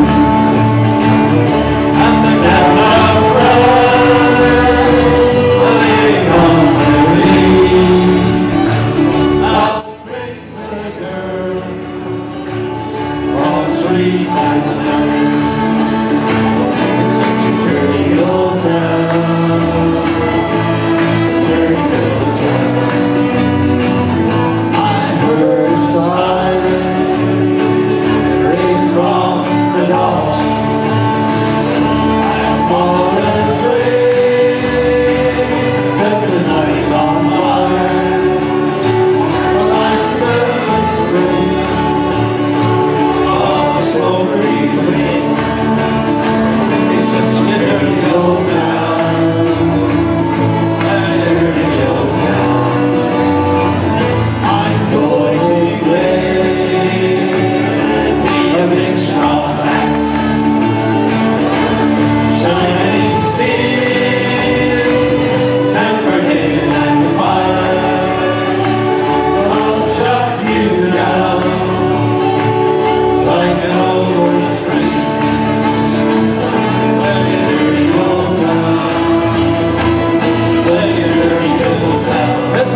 Flag, you're a high flying flag, and forever you stay away.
real talent. Let's hear again for Paul Byram, Irish tenor from Dublin.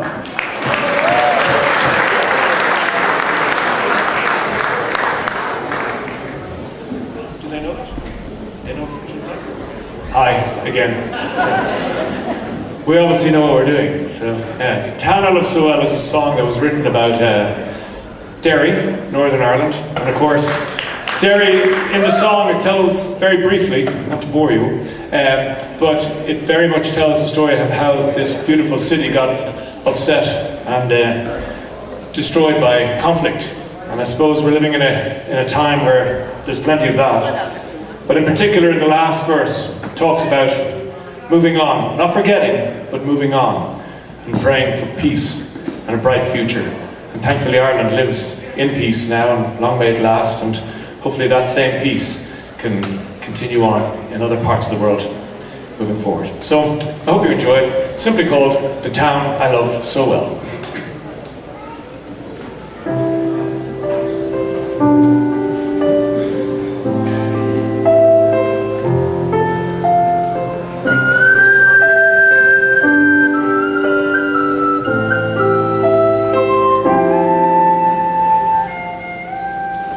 In my memory,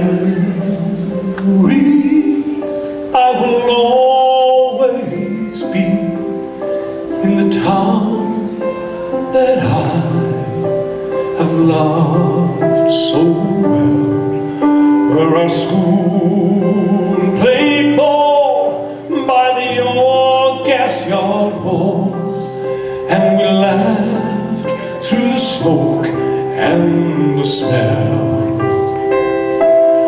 Going home in the rain, running up the dark lane, past the jail and down behind the fountain. Oh, those were happy days in so many, many ways, in the town I loved so well. In the early morning, the shirt factory horn called the women from the Kraken, the moor and the bog, while the men on the dole, they played a mother's role. They fed the children and then they walked the dogs. But when times got tough, there was just about enough. But they saw it through without complaining.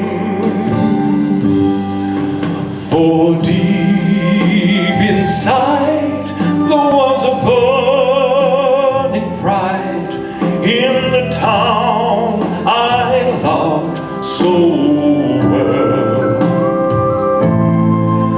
There was music there in the dairy air, like a language that we all could understand.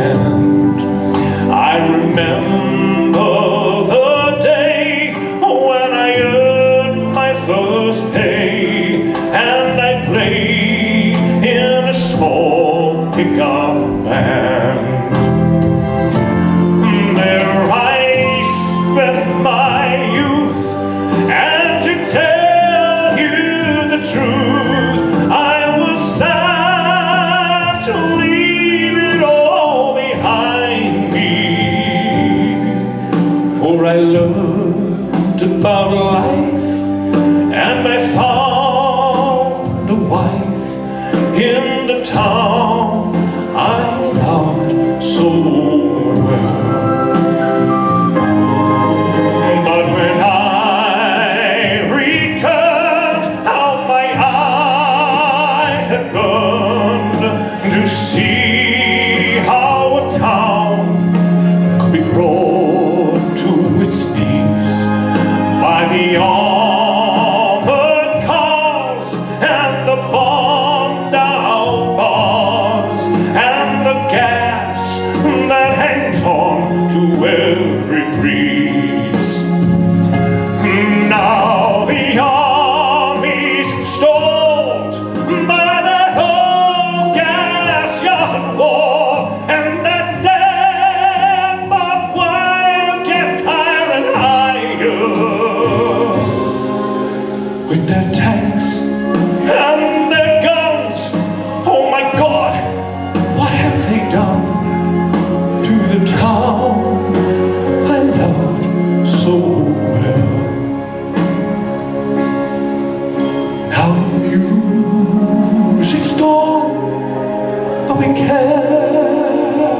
carry on, for our spirit's been bruised, never broken. I will not forget, for the hearts are set on tomorrow and peace once again. For what's done is done, and what's won is won, and what's lost is lost and gone forever.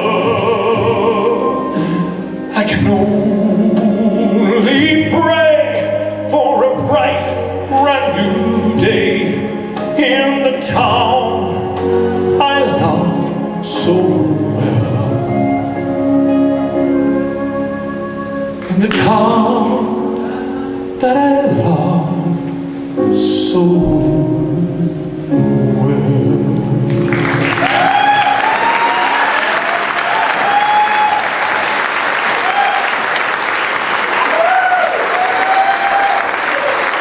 Thank you.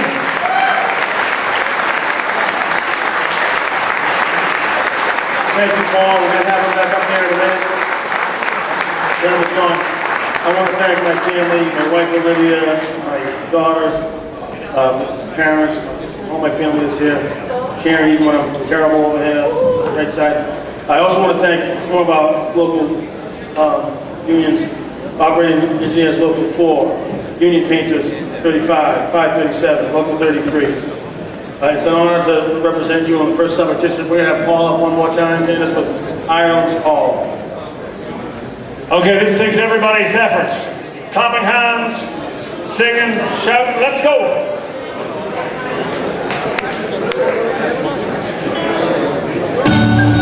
Okay, here we go!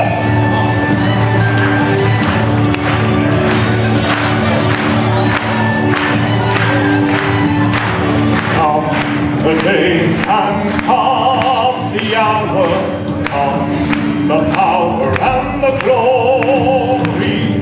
We have come to answer a country's call from the 4 proud provinces of Ireland.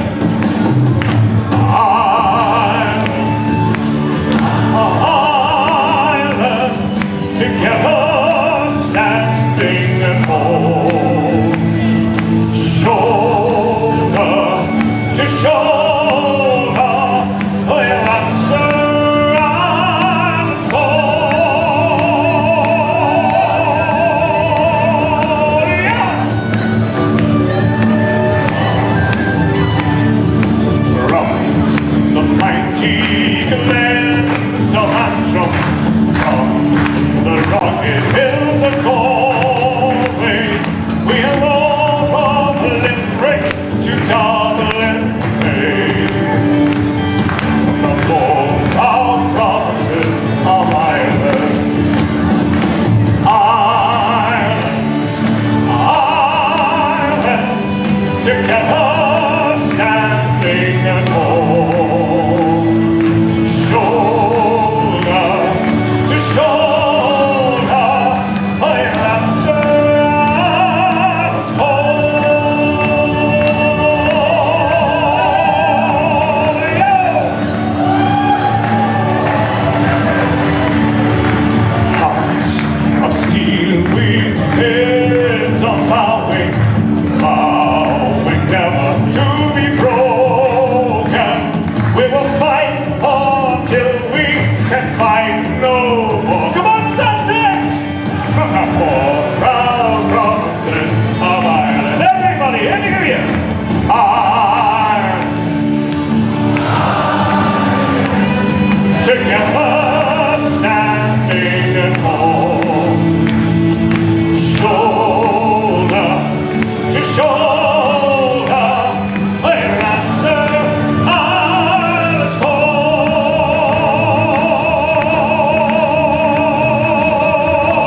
that participated this morning, and particularly our event committee.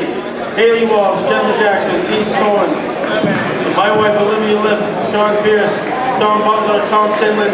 Thank you all. Happy St. Patrick's Day and happy Evacuation Day. We'll see you out of the parade.